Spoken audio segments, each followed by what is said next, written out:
I've just been hired as the new Aston Villa manager because for the first time since 1983, Aston Villa have qualified for the Champions League. That's right, this could be the beginning of something special for Aston Villa. They could be the team that breaks the traditional top 6 in the Premier League. They've got history, incredible fans, fairly rich owners as well. But it's not going to be so simple because this series is going to have some difficult rules. You see, although Aston Villa are a Champions League club now, let's be real, if an offer comes from the likes of Man United, Liverpool, our players will be tempted. So in this series, any offer that comes from a top 6 Premier League club or a historic European club like Barcelona, Real Madrid, Bayern Munich, we have to accept. Thankfully, it's going to be only a maximum of 2 transfers like this that we are forced to accept, but it could really end up breaking our team. For example, if this season Manchester City want Emiliano Martinez, we'll have absolutely no choice but to accept it. Alright boys, here we are, Aston Villa career mode. I'm actually so excited for this because this is a team that has actually qualified for Champions League. That's right, with Aston Villa, we're going on a European tour. And honestly, they've got a very respectable team. Ollie Watkins played at the Euros, scored at the Euros as well. Talents like Jacob Ramsey. Yuri Tielemans has always been a career mode legend. Pau Torres in the back, and they've also made some good signings this season like Amadou Onana, who was actually insane for Belgium at the Euros. And of course, we've got the captain, Emi Martinez. This is a very serious Villa side. But wait, I think there's a player missing because I do remember Moussa Diaby played for Aston Villa. Oh, no way. He just made the transfer to Al Ittihad. That's right, guys, we're starting off this career mode from the 2024-25 season. That means all the transfers that have happened so far have happened in this save file as well. But all right, it's time to kick things off. And looks like I'm starting off with the board meeting. Hey, Sid, welcome to Aston Villa. You're stepping into big shoes as Unai Emery was a fantastic manager for us. But we believe you're the man to lead us to Premier League and Champions League glory. For this season, we expect you to finish top 3 in the Premier League, as well as reaching in the Champions League quarterfinals.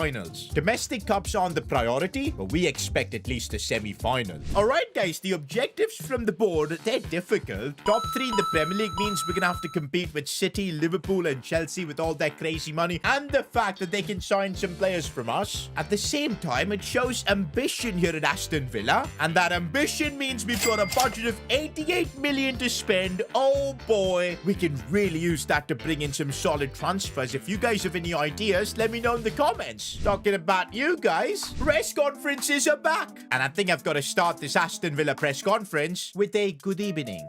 Good evening. I think I did that one perfectly, boys. I've already replaced Unai Emery here. But yeah, you guys had tons of questions for me about this Aston Villa appointment. And okay, first question. How do you want to approach your first season as Aston Villa boss? And who is your key player you want to build the squad around? In terms of our play style, park the bus is what I want to do. I am Jose Mourinho. Nah, I'm kidding, boys. We're not doing a Mourinho. I think what's going to really work with this team is gegenpress, because I think we've got the players for that. Ollie Watkins runs a lot. Kamara, Tielemans, we've got Onana as well on the bench. I think this system could work. And of course, we're going to be spending quite a bit of money hiring coaches for this. But a player that I want to build this team around, I don't want to jinx it, boys, because you know an offer's going to then come from a Premier League club or something. But I really think Ollie Watkins is the main man up top. Bro, he could bring in a ton of goals. If we provide him the service, he could be him for us. Moving on, we've got a big question. Who will replace Douglas Luiz? That's right, of course. Douglas has made the move to Juventus. But honestly, I'm not too worried about that. We've got Tielemans, McGinn, Ross Barkley is there, so the depth is there. Plus, for a more defensive position, Kamara and Onana. I don't think we need to sign an outright replacement. It's a tough loss, but I think we can deal with it. But that's it. No more questions. But next episode, we will have another press conference before the Champions League begins. So, yep, get commenting your questions. I'll be picking the most creative ones. And, yep, you guys go crazy with the storylines and everything. We'll be picking the best ones. Okay, now, guys, what I'm worried to do is actually just sim ahead, because you know an offer's gonna come from one of our players and we're gonna be in deep trouble. Brilliant. Absolutely brilliant. Liverpool have come in for John McGinn. This is why I didn't want to spend any money and improve the team yet, because I know we're gonna have players leaving. To be honest, boys, John McGinn, 29-year-old, him leaving isn't the worst of things. It could have been a lot worse. It could have been Ollie Watkins. We have no choice but to accept this offer. And there you go. John McGinn is off. Honestly, this isn't too bad. Our budget's gone over 112 million now. And technically, McGinn wasn't even a starter. Tielemans plays in his position. Oh, somebody stop these offers, man. We've got one for Ezri Konsa. I don't want to sell him. Spurs have come in with 22.5 million. And what's funny is they're considered as one of the historic top 6 in the Premier League. It's not Barcelona or Real Madrid stealing our players. I can't believe it's going to be freaking Spurs. We're so much better than them. But hey, the rules are the rules. I'm going to have to accept this offer for Konsa. He was a key part of my first team as well. Also, we've got an offer for Digne, which I'm just going to accept. Because for some reason, we've got 3 really good left backs. Ian Matson's definitely the best one that we're going to focus quite a bit on. But yeah, boys, Ezri Konsa, he's gone. What a start, guys, to our Aston Villa project, seeing 2 players leave. The good news is, though, is that we're done with these player sales. We can now just focus on building the squad. Because, yeah, we only had to accept 2 transfers for this first window. But actually, we've got 150 million, so I don't think it's going to be a problem bringing in a new world-class centre-back. And before the Premier League kicks off against Brighton, I think bringing in a Konsa replacement is the biggest job. Do you know what? Spurs stole Konsa from us. Why don't we return the favour by signing Mickey van de Ven from them? He's one of the fastest centre-backs in the world, apparently. And I've never used him in career mode for some reason. 80 overall, ridiculous pace. And I think we've got the money to pull this off. My first transfer in this Aston Villa project, boys. We're going to make it a big one. Let's see if 30 million is going to be enough to get this done. Okay, maybe not 30, but definitely 38. So let's count it with 35 and see if Ange Postecoglou will accept this. And yup, it's a done deal. And here we go. Van de Ven is my first signing of this Aston Villa project. Honestly, I really rate this defense now. Pau Torres and Van de Ven. We've got even Diego Carlos on the bench. I still want to make some more signings, but we've got the Premier League kicking off. We're now going to get a real idea of where this Aston Villa team stands, who our best players are, and hopefully we can start with a win.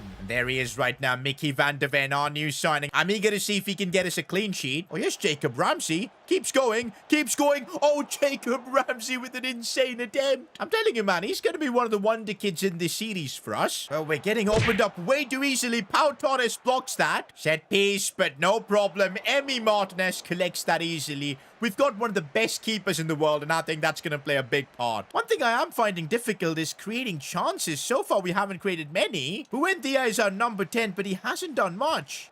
Oh, defensively, we're making mistakes. Van de Ven with the key block. For the first time in this game, I'm seeing Leon Bailey do something. He goes for goal. That wasn't too bad. Oh, we might be able to do something here on the counter as we get the ball to Ollie Watkins. First time he's got a chance. Ollie, and of course he puts it in. Watkins gets one opportunity. He takes it with both hands. That is my first goal with Aston Villa, and it's a lovely finish from Watkins. Boy, am I so glad the Prem top 6 didn't come in for Watkins. I would have legit cried. When the game opens up and we're playing on the counter, we are so much better. Ollie Watkins gets another goal here. That should wrap things up for us. That is legit the perfect debut. Watkins got it done. I still think this team has a few issues, like Buendia not being that great at cam. You look at his stats, nothing is really outrageously good. Maybe the cam position is where we could improve the team a little bit. I feel like that's the next step. And now I guess we can convert Buendia to a cam, and that actually improves his overall quite a bit. So I'm hoping maybe that will have a difference. Oh, we're playing Liverpool next, and look who's captaining them. How has John McGinn found himself as the Liverpool captain? It makes no sense. But I'm gonna make one change for this game. I want to try out Onana. Plus, let's bring in a bit of experience into the side with Diego Carlos. Maybe that'll be useful. This is the kind of game we're gonna find out what our level really is. Like, are we gonna be a title contender this season? Well, if we can beat Liverpool, it'll surely tell us just that. And Watkins already has a chance here. Breaks through. Ollie Watkins, man, he is insane. Buendia, we need to see much more from him in that number 10 role, but he just lacks the pace. That's a lovely ball for Mo Salah. Emi Martinez, good save. But Mo Salah's coming at us, man. I don't like this. Martinez again. John McGinn now putting in the cross. Onana has it covered, and now Buendia could start something on the counter. This is... oh, come on. I'm not enjoying Buendia, boys. I think a new cam has to be one of the plays. Right now, though, we've got to play with what we have, and it's proven to be really difficult, but we're surviving. Oh, but Ollie Watkins is somehow broken through. Massive chance here against Liverpool. Watkins, can he score? No way, it's saved. Oh, Leon Bailey could put in a cross, and he does. Jacob Ramsey. Oh, it's saved. That would have been one of the best goals we could score. Jota going for goal, and that's off the post and in. How did that even go in? There you go. First real test with Aston Villa, and we're finding flaws in this team. Although there is still a lot of talent in our side as we find Ollie Watkins. Go on, Ollie. Get us back into this game, and that's what he's done. Every goal we've scored so far with Aston Villa, it's come through Ollie Watkins. And that's got us a point against Liverpool. And look at the disappointed faces in our team. Kind of shows we've got the mentality to push beyond just getting a result against these big clubs. We want to go for the Premier League title. But I do think for that, we're going to need a world-class player in that cam position. Buendia is just not good enough. Also, Jacob Ramsey's lack of pace in the left midfield position, that's also something for us to consider. Good thing is we can at least train up his pace by putting him on a development plan. But for this next game, I'm going to try Ramsey at cam. Can't help but think that would be better for him. And on the left, I want to try this guy called Philogene. He's got 85 pace, 4-star skills, 5-star weak foot, and a crazy afro. But let's see what he's all about on the pitch. Oh, and actually, he's managed to dribble through everyone and, earns us a penalty. Let's go. What a debut for Philogene. Bro, at this rate, Ollie Watkins is going to win the Premier League Golden Boot. He's taking this penalty, and you know he's scoring it. Goal number 4 in the Premier League for Watkins. Ollie Watkins is out here doing defensive stuff as well, although that was really intense, but we get the ball away. Oh, Jacob Ramsey's done really well then. That cam spot, not too bad, and it leads to Ollie Watkins? How did you miss that? Bro, that was the easiest chance he's had in this video, and he puts it wide. There's my boy Jaden Philogene again. Oh, lovely pass for Matson. We look for Ollie Watkins. That was so well worked. 2-0 against Fulham. Watkins with goal number 5 in the Premier League. And there's the win for us. Watkins actually got a hat-trick in this game. We're literally off to an unbelievable start. 3rd in the Premier League. Remember, top 3 is our goal, and we're already there. But yep, the Champions League's about to begin soon. And if we want to reach the quarterfinals and complete our board objective, we're going to have to improve this team. I'm thinking of a cam, a right back. The money's there, 117 million. Time is the bigger issue, so I'm going to need your guys' help. Also, guys, before we wrap things up, there's one more thing. Player of the episode votes are going to be back. There will be an official vote on the channel tomorrow in the community tab. But until then, you guys can let me know who you think your player of the episode was in the comments below. I think we all know who it's going to be. But the journey with Aston Villa has only just begun. We're not stopping until we win the Premier League and the Champions League. I have taken on the Aston Villa job, but I'm already feeling the pressure. The board expects us to get a top 3 Premier League finish as well as reaching the Champions League quarterfinals. Now, they have provided us with money, which we were able to use to sign Van de Ven from Spurs. At the same time, bigger Premier League clubs have outmuscled us and taken away Konsa and McGinn. The truth is, if we want to make Aston Villa one of the big Premier League clubs, we're gonna need to sign a player that brings an X factor to this team. The money is there, 117 million in the bank, but the clock is ticking. It's transfer deadline day. If we don't pull off the right signing, we might end up failing all our board objectives. All right, boys, the Aston Villa journey continues. And you guys know the one position we were not enjoying in the last episode was that cam spot. Buendia was a bit sus. And that's why you guys in the comment section went ham. There were so many suggestions. But there was one that was literally everywhere. And hey, it's even a rumor that Fabrizio Romano has been talking about. And that man is João Felix. Never in a million years would I have thought Felix would be ever linked with Aston Villa, because he was touted as a generational talent. But yeah, his career just fell apart. Joined Atletico, didn't get game time. Simeone never trusted him. He then moved to Barcelona on loan, didn't really do all that much, went back now. But hey, he's 24, 82 rated, the stats are there, the potential probably as well. And I think this transfer is in the affordable realm. About 15 million, and I think we can get him. Oh yeah, we're definitely not paying his release clause. You guys in the comment section want to see this happen. I think we need to make it happen then. Okay, the clock is ticking, so we can't afford to make a mistake here, because if Simeone says no deal, it's done. We're not going to get Felix. So straight away, I think I'm going to have to go with a £50 million offer, and they're going to counter with 63. I'm not surprised. Atleti probably want to recoup as much money as possible from the Felix transfer. I think they signed him for over 100 million, by the way. We're going to counter with 55 million, but I need to get a deal from open this. And let's go, boys. 55 million works. Do you know what, guys? Before we negotiate with Felix, one thing I don't want to do is make him our highest paid player. I think Felix needs a bit of humbling. Maybe that's what'll get his career back on track. So let's see who is our highest paid player as of now. It's Ollie Watkins. And that's for good reason, by the way. Because last episode, he was officially voted by you guys as your player of the episode. Bro has literally scored every goal so far for us. So, yup, he definitely earned this one. Back to negotiating with Felix. And we need to be smart about this. Good thing is he's not on crazy wages anymore at Atletico. Let's see if we can get him to sign a 5-year deal. That'll be in our favor. There you go. No release clause. Nah, we don't want any possibility of him leaving. Of course, if next season one of the top 6 Premier League clubs come in with an offer, we'll have no choice but to accept it. But we'll think about that then. For now, we will give Felix a wage bump to say 65,000, and I think that should be a good enough offer. And there you go. I respect that from Felix. He didn't counter or anything. It seems like he wants to get his career back on track. Now, that's a transfer that spells intent. João Felix to Aston Villa. Remember in the last episode, I was struggling to create goal-scoring chances. Felix playing just behind the striker will provide us with just that. Although, guys, we're going to straight away put him on a development plan to convert his position to a cam, because that's where we're going to be playing him. 6 hours left on deadline day, and we've just got an offer from Arsenal for Leon Bailey. We're so lucky that we already accepted the 2 transfer offers from the Prem top 6, because now we are not inclined to sell any more players.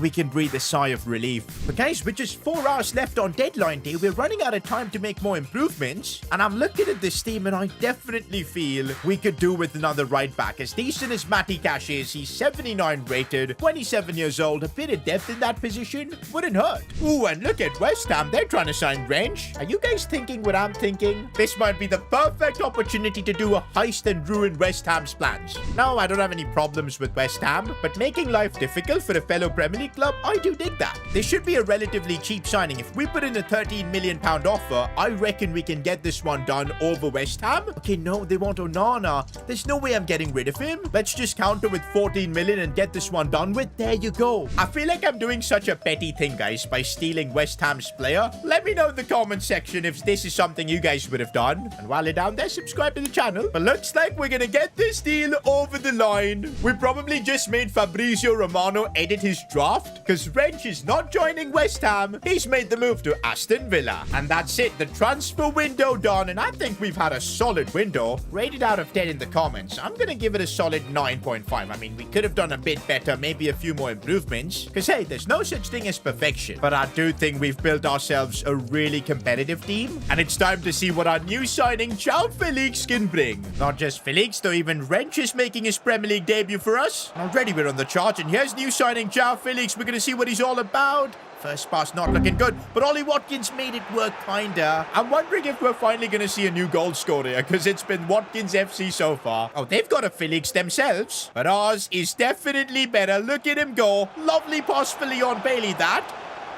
Now we've got a chance to maybe convert Leon Bailey. Come on, should be doing better. Oh, we're on the back foot now, and it's there. Felix with a chance goes down. For a second, I thought it was a pen. Yo, even with our new signings, we're looking really average right now. This is not good. We're going to have Champions League soon. We can't be playing like this against a team like Southampton. Now we're seeing Felix on the chart, showing what he's all about, but he's going to need support. Why was there no movement? Okay, now there's a bit of movement, looks like. Felix, that's a brilliant pass. Watkins has to score, but he's put it wide. Oh, we've been opened up this time really bad. But Emi Martinez at the back, no problem whatsoever. There's Jacob Ramsey now. Could end up doing something here. Cuts it back for Felix. Off the post. Rebound though, but we put it wide. Our chance came off the post, and now they've got a chance. Emi Martinez again. I'm feeling this time Emi wants that Player of the Episode award. And also it looks like we might have an attack of ourselves. Jacob Ramsey has gone through. Does he have what it takes to get it past the keeper? He does. How did the keeper miss it? We'll absolutely take it though. Our brightest talent, Jacob Ramsey, has won us the game. Full time, and that's as unconvincing as a win would ever get. But we'll take it, boys. It puts us in second, just 2 points off Man City. But there's still a few inconsistencies with this team. We could only get a draw against Wolves. Anyways, for now, we're putting the Premier League on the backseat because it's Champions League time. And oh, wow, that is a tough group that we've been put in. Barcelona, of course, are probably the favorites. Leverkusen are coming in as unbeaten Bundesliga champions. Celtic's there too. Remember our objective objective in the Champions League. It's to get to the quarters. But just getting out of this group is going to be a nightmare. And of course, it's press conference time before Aston Villa's Champions League return. All right, no annoying questions. This time I've got a game against Barca to catch. First one, according to Van Basten, S2G is not a good manager for replacing Unai Emery. He will not take Aston Villa to historic glory. Van Basten, shush. I know you're a great player and everything, but stick to the Eredivisie. Your Premier League ball knowledge is really sus. I mean, hey, after 4 games, we're second in the Premier League, so yeah. Next up, we've got a tactical suggestion. You should play Jacob Ramsey in the cam position. I'll be honest, guys, before I signed Felix, I actually thought about it, but now for some reason, Ramsey on the left is actually working. He scored a goal in the last game that we played, and Felix is much more suited for that centre forward or cam spot. So yep, Ramsey, if he wants to play in this team, he's just gonna have to adapt to being a left midfielder. Okay, what is this next question? Mr. S2G, what do you have to say about Emi Martinez punching a French player after the match? Are you going to punish him? Okay, so apparently, after our last Premier League game, Emi Martinez, after celebrating a save, accidentally punched an opponent. Personally, I don't mind that, man. Dibu Martinez has been saving us. He can do whatever he wants. But the Premier League FA are not happy with this. A 3-match Premier League ban? I can't confirm, though. We're still backing Emi Martinez to be the club captain. No changes there. But yeah, I'll tell him to tone down the celebrations and the fist pumps a bit, because this should not happen again. That's that for the press conference. I'm out of here. You guys can continue causing more chaos in this series by dropping creative press conference questions. Put them down in the comments. Okay, guys, good thing is Captain Emi Martinez is suspended for the Premier League. He's gonna miss games against Brentford, Arsenal, and Chelsea. No, there's nothing good about this. But at least we have him against Barca. Aston Villa in the Champions League, boys. This is a historic moment. We've got such a difficult group. I'm hoping after that Emi Martinez news broke out, the team's gonna be a bit more motivated to get a result. So yeah, let's see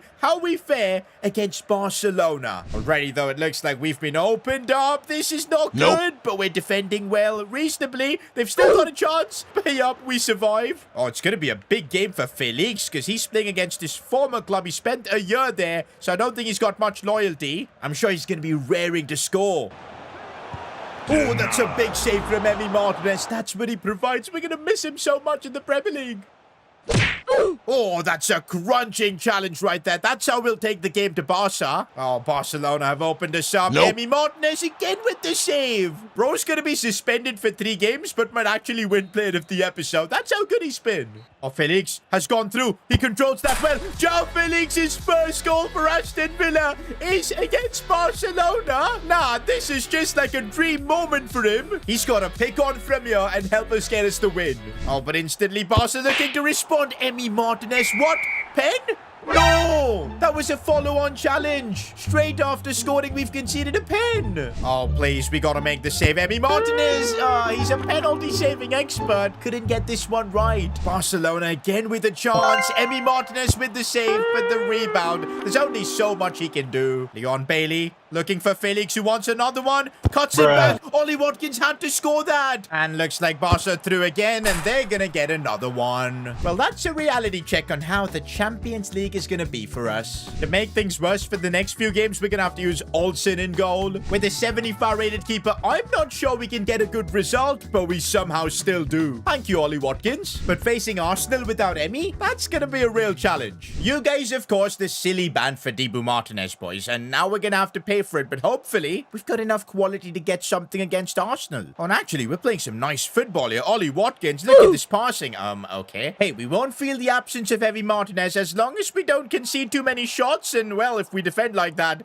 we'll be fine. Oh, go on, Felix, who's managed to get in behind. That goal he scored against Barca is giving him the momentum, and Felix showing his class. 2 goals in 2 consecutive games. Bro, if we can win without our captain, Emi Martinez, that would be a big statement, especially against a club like Arsenal. Okay, but I think our happiness is going to be short-lived because Arsenal are coming forward. We're somehow defending, but it's not easy, boys. Gabriel Jesus with a chance. What a save, Olsen. This is why you need to have a decent backup keeper. A few moments later. Okay, yeah, but he's not Emi Martinez. We concede. Oh, but Ollie Watkins has made a lovely run, and he could add a goal for himself. There you go. That's another one in the Premier League for Watkins. Now, we're actually playing some incredible football here. Leon Bailey getting in behind too. Could do something. Oh, straight at the keeper. Oh, we've been opened up, and there's nothing much we can do without the captain, Emi Martinez. Oh, we could still end up winning this game as Felix sends Leon Bailey through on goal. It's the 90th minute. Bailey on his left foot. He's managed to put it home. Aston Villa getting a famous win at the Emirates. I can't lie, man. João Felix deserves a lot of credit for this win. He has run the show in the attack. Yo, with that win, we're tied on points with Man City. Bro, is it time for us to start dreaming about potentially putting up a title fight? Okay, but before that, let's just save ourselves first in the Champions League. We're playing Celtic. But this is the issue. We don't have the squad to compete in all competitions. We're gonna have to play Ross Barkley for this one.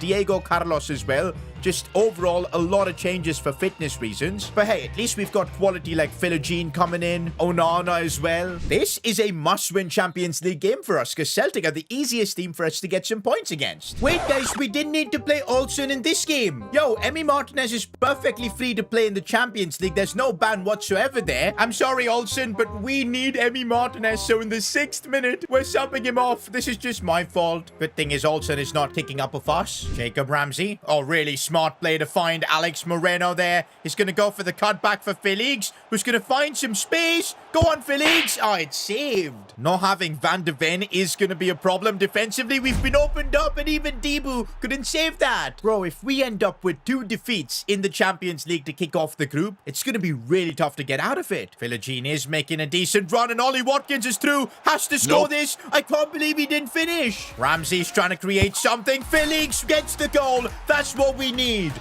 Oh, but we've been opened up again and we're so lucky that went wide. Felix now looking for Ollie Watkins. We need to see him perform in the Champions League too, and that's exactly what he's doing. Oh, here's some space for Jaden Philogene. He's gone for it. It's off the post and the rebound falls for Jacob Ramsey. That might be the greatest unintentional assist I've ever seen. Oh, and okay, there was more drama in this game. I thought it was job done, but hey, regardless, we get the 3 points. The real worry I have is that in the next Premier League game against Chelsea, we still have to play Olsen. Oh, and also Felix, I think, finally deserves a bit of rest. I'm pretty sure he played for Chelsea briefly, so he would love to play against them, but now we can't risk an injury. For some reason, even Van de Ven hasn't gotten back to full stamina. We'll bring on Tyrone Mings. That's the problem I'm kind of experiencing with this Villa side right now. Competing in all competitions is proving to be really tiresome. Oh, Leon Bailey's going to square this for Ollie Watkins. There's another goal for him in the Premier League. We're taking the fight to Chelsea. Bro, we're actually playing some incredible football. Look at the way we're moving the ball around. Buendia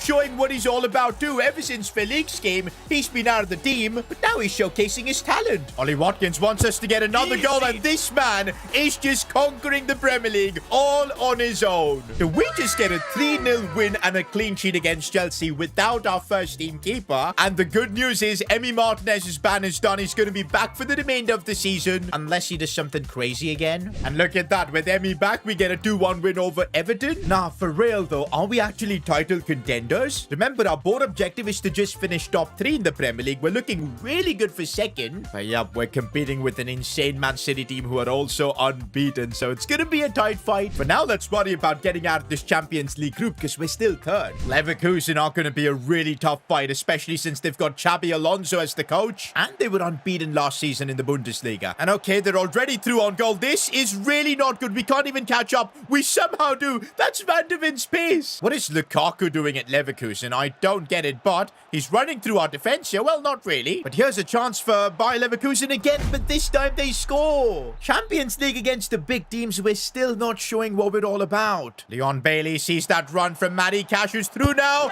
He should have put that in. We need to get that equalizer, and Watkins could help us with it. Why is João Felix running in the same way? Anyways, we've got a chance here, but we couldn't convert. Bailey looking for Jacob Ramsey here, and it's a proper chance. Nope. Ollie Watkins, where was the power? And that's full time. We tried everything, but we just couldn't break through Leverkusen. Our situation in the Champions League is very grim. Getting out of the group is going to be tough, and remember, we've got an objective to reach the quarterfinals, and we've got an incredibly tough month of football coming up. United, Man City then, and of course, soon after that, the big Champions League game. Although things are going pretty well so far, apart from the chaos you guys are causing in the press conferences, and I'm sure you guys will continue to cause that in the next one. But yeah, this is not the time to put the foot off the pedal. We gotta keep going. I think there's an off chance we could fight for the Premier League title.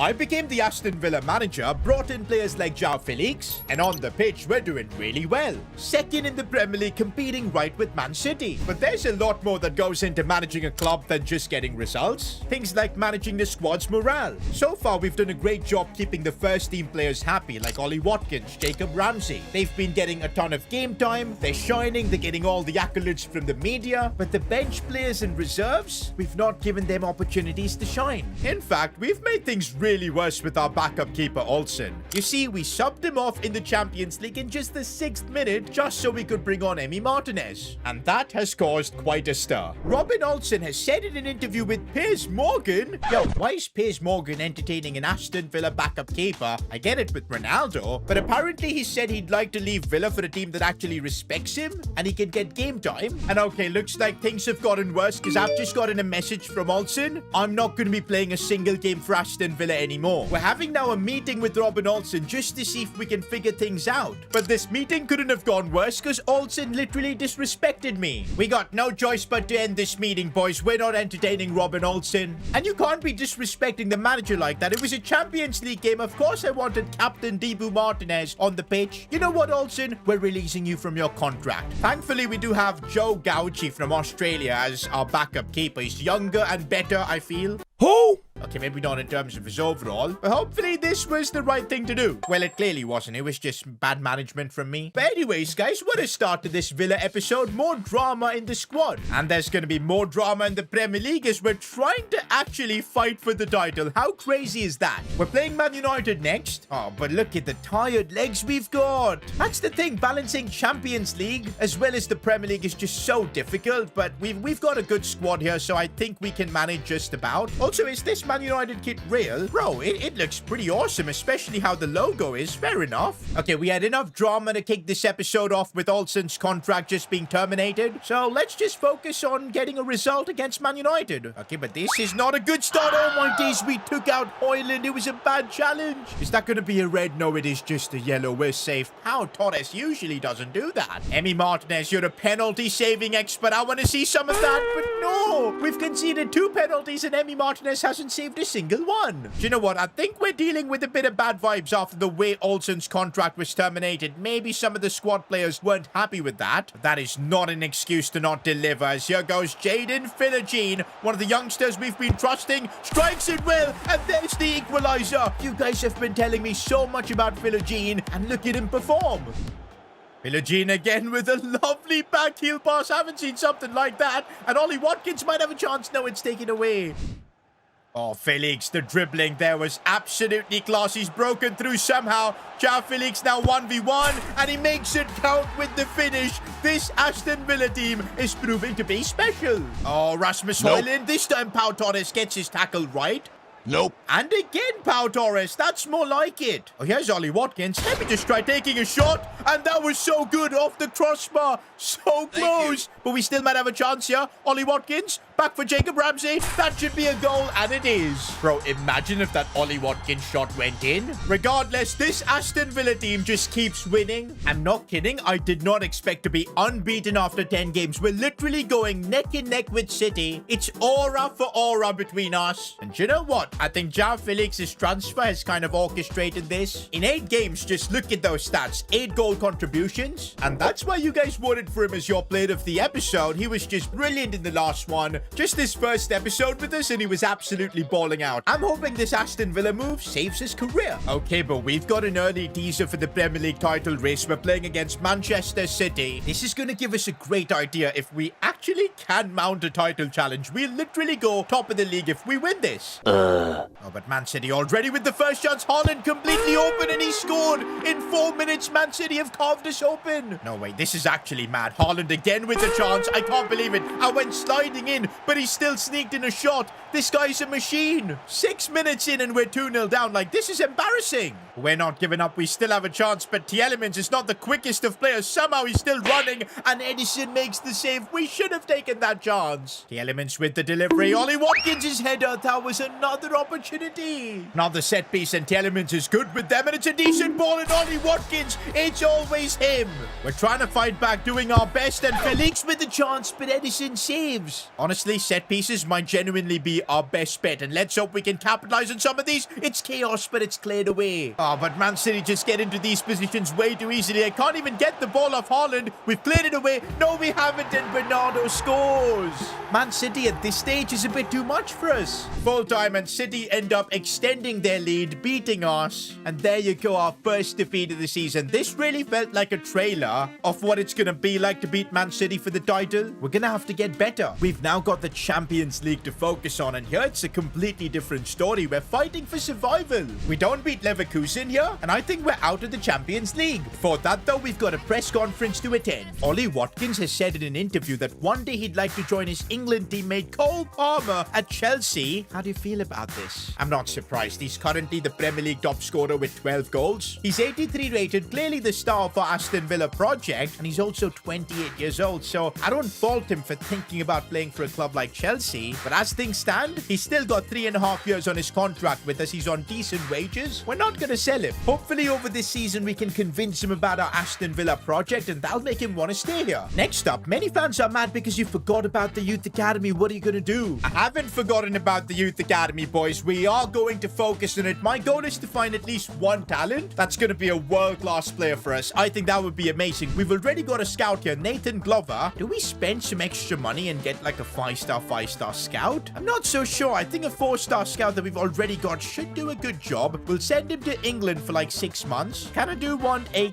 cam, because there's a certain former English camp that played for Aston Villa. He was insane. If we can find someone like him, that would be amazing. So there you go. Scouting project has started. We'll see if we find some talents over the next few months. I can't believe it, man. We're fighting for Champions League survival, and this squad is absolutely knackered from that Man City game. Again, we are just going to have to make changes. It's tough. We lose this, and there's a high chance we're out of the Champions League. And already Bayer Leverkusen coming at us. How did I miss that sliding challenge? And we almost conceded. Ollie Watkins looking for Mardu and Anna. Oh, that's a lovely pass. He slid through for Felix, who goes for the chip, but that was too audacious to try. Here's Onana, though, finding a bit of space. He strikes it from the edge of the box, and that's in. Oh, no, what a goal. He was a new signing for Aston Villa this season. We didn't give him that many chances because of Kamara, but now he's making a name for himself. Nah, this strike could save our Champions League campaign. Honestly, Onana's physical presence and his ball control and everything,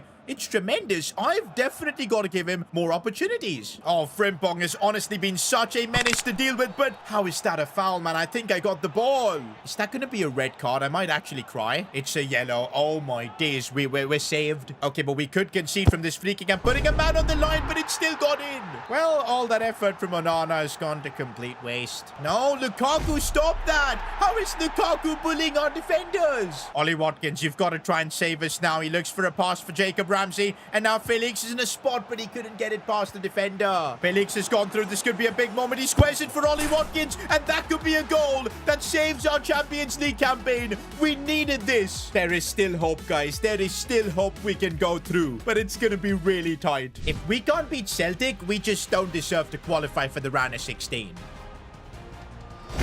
But no, this is the worst start possible. How did we concede that? Honestly, it's starting to look like they might score another goal. They've been opened up. It's all on Emi Martinez. He can't do anything. Celtic have doubled their lead. Honestly, if we don't turn this around, it's over. We're out of the Champions League. Let's not give up just yet. We have the talent and we've got the players. Ollie Watkins, 1v1. And come on, man. He normally scores those. We still have another chance here with Ollie Watkins. He's got to score this. Watkins, let's go. He gets us a bit of hope, but we need to push on and get another goal. It's over, guys. It's over. We couldn't get that extra goal. Celtic have beaten us. This is bad. We're out of the Champions League. It's literally official. And okay, we're getting an email from the board. In light of the recent Champions League exit, the board have requested a meeting with you on January 1st. Bro, this could get bad. On the 1st of Jan, we've got a meeting with the board. Remember our objectives? It was to reach the quarterfinals of the Champions League. Now, I know that was a tough objective, but the board provided us with the funds to make some good good transfers, and we've let them down. Also, while our focus has been on the Champions League, we've dropped points in the Prem. We're still second, but now 6 points behind City. Bro, there's something seriously wrong with our squad. Why is everybody having so many stamina issues? I think there's something wrong with the training plans we're giving our players. Okay, let's do it this way. All our starting 11 players are gonna be fitness focused. We'll keep that for the entire starting 11. Actually, the goalkeeper can be unbalanced. Whereas I think everyone on the bench can have, of course, more sharpness focused plans. Okay, I think this way at least our stamina issues should be sorted in the future. But for this game, we're gonna have to heavily rotate the side, so I'm not sure if we're gonna get a result. Somehow we do. We're playing Leicester next, and I thought our fitness issues would be sorted, but look at Leon Bailey. Why is he completely out of stamina? We'll have to play Illing Jr. instead. He's got talent, but man, this is really annoying. On the pitch though, for now, we need to just get results. We need to put that Champions League disappointment behind us. Oh, but this is not off to a good start. Pau Torres, what a block. Cash.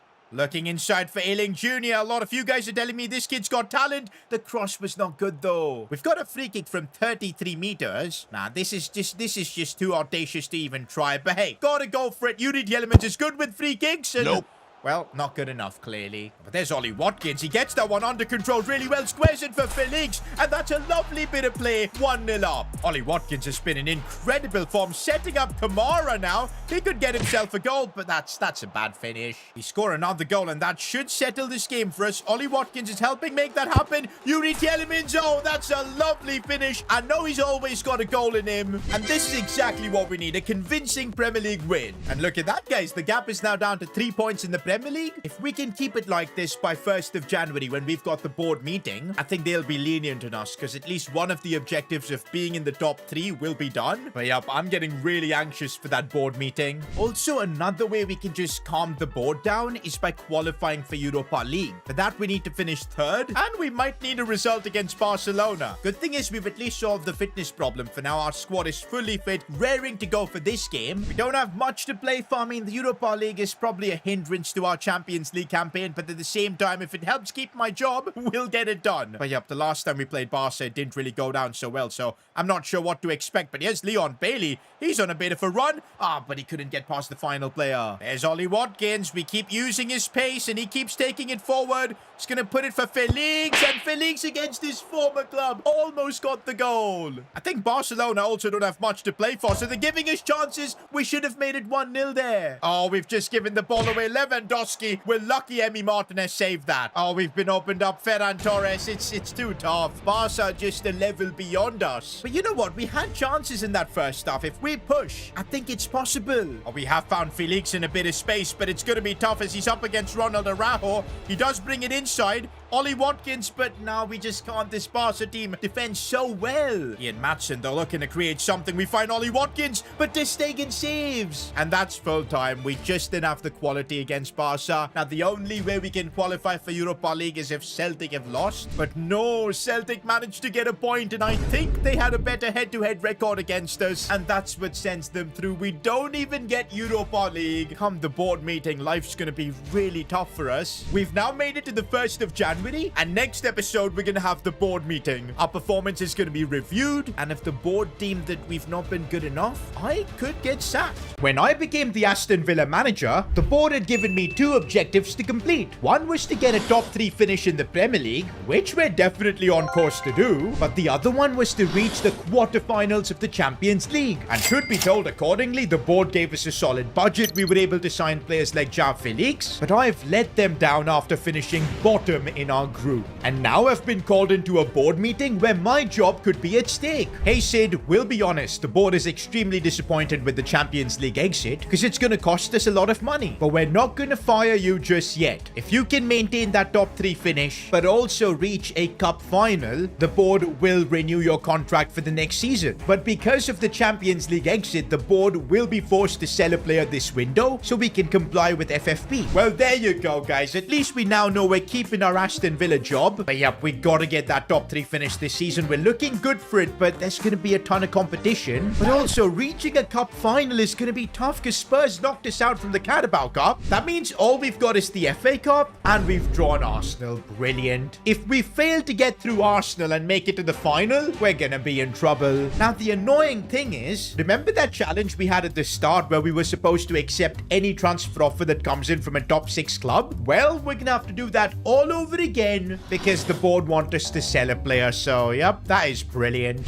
What a start it's gonna be to the January transfer window. And the first offer we get is for Diego Carlos, and it's Spurs coming in for him. To be honest, if I remember, it was Spurs that signed Ezri Konsa from us. So, yep, they want to do it all over again. But tell you what, Diego Carlos, I'm fine with letting him go. He's 31 years old, 15 million plus for him. Well, we've no choice but to accept it. It could have been a lot worse. While we wait for that transfer to go through, we've got Chelsea coming up. But before that, a press conference. Mr. S2G, rumors are going around saying there's a bit of tension in the dressing room between Onana and Kamara regarding who deserves the starting spot. Any comments? I knew the moment Onana scored that banger there were going to be these conversations. Tell you what, whenever I've played Onana, he's been nothing short of incredible. But truth be told, I could say the same thing about Boubacar Kamara. I think my plan for the rest of the season is to give Onana the FA Cup games and focus Kamara for the Premier League. That might be the smartest thing we can do for now. Also, by the way, Onana was in contention to win player of the episode, but that goal wasn't enough because it's the main man, Ollie Watkins again. Bro's got 16 goals in 26 games. He's a goal-scoring machine, and that's his second player of the episode. I'm so glad nobody put in an offer for Ollie Watkins, because if we had to sell him, I would legit cry. Anyways, back to the Chelsea game, and wait, Leon Bailey's injured? I didn't even realize this, but he's dislocated his shoulder. He's gonna be out for 2 months. That's huge. We've got replacements for him in Jaden Philogene and Illing Jr., but I don't know if they're good enough. Yo, what kind of training has Philogene been enduring? He has no stamina for this game. Gonna have to play Illing Jr. for this one. But come on, if we want a top 3 finish, we've got to beat teams like Chelsea. Another Tielemans set piece. It's a good ball in, and Van de Ven's header goes in. We take the lead at Stamford Bridge. Oh, and we could maybe add to it as Ollie Watkins breaks through and no in the post. And that missed chance could end up costing us because Gallagher's through. Big save from Emi Martinez. Here's Illing Jr. He's getting a massive opportunity in the absence of course, Leon Bailey. And he keeps running. Bro is quick. He's going to square it for Ollie Watkins. Massive chance. How is Ollie Watkins not taking these chances? Here goes Ollie Watkins, this time taking one from distance. We need to double up our lead. Otherwise, you know, Chelsea can come back. Okay, suddenly, and Nkunku's got completely open, and they've just completely destroyed our defense. I told you, we give Chelsea room. They're gonna make a comeback.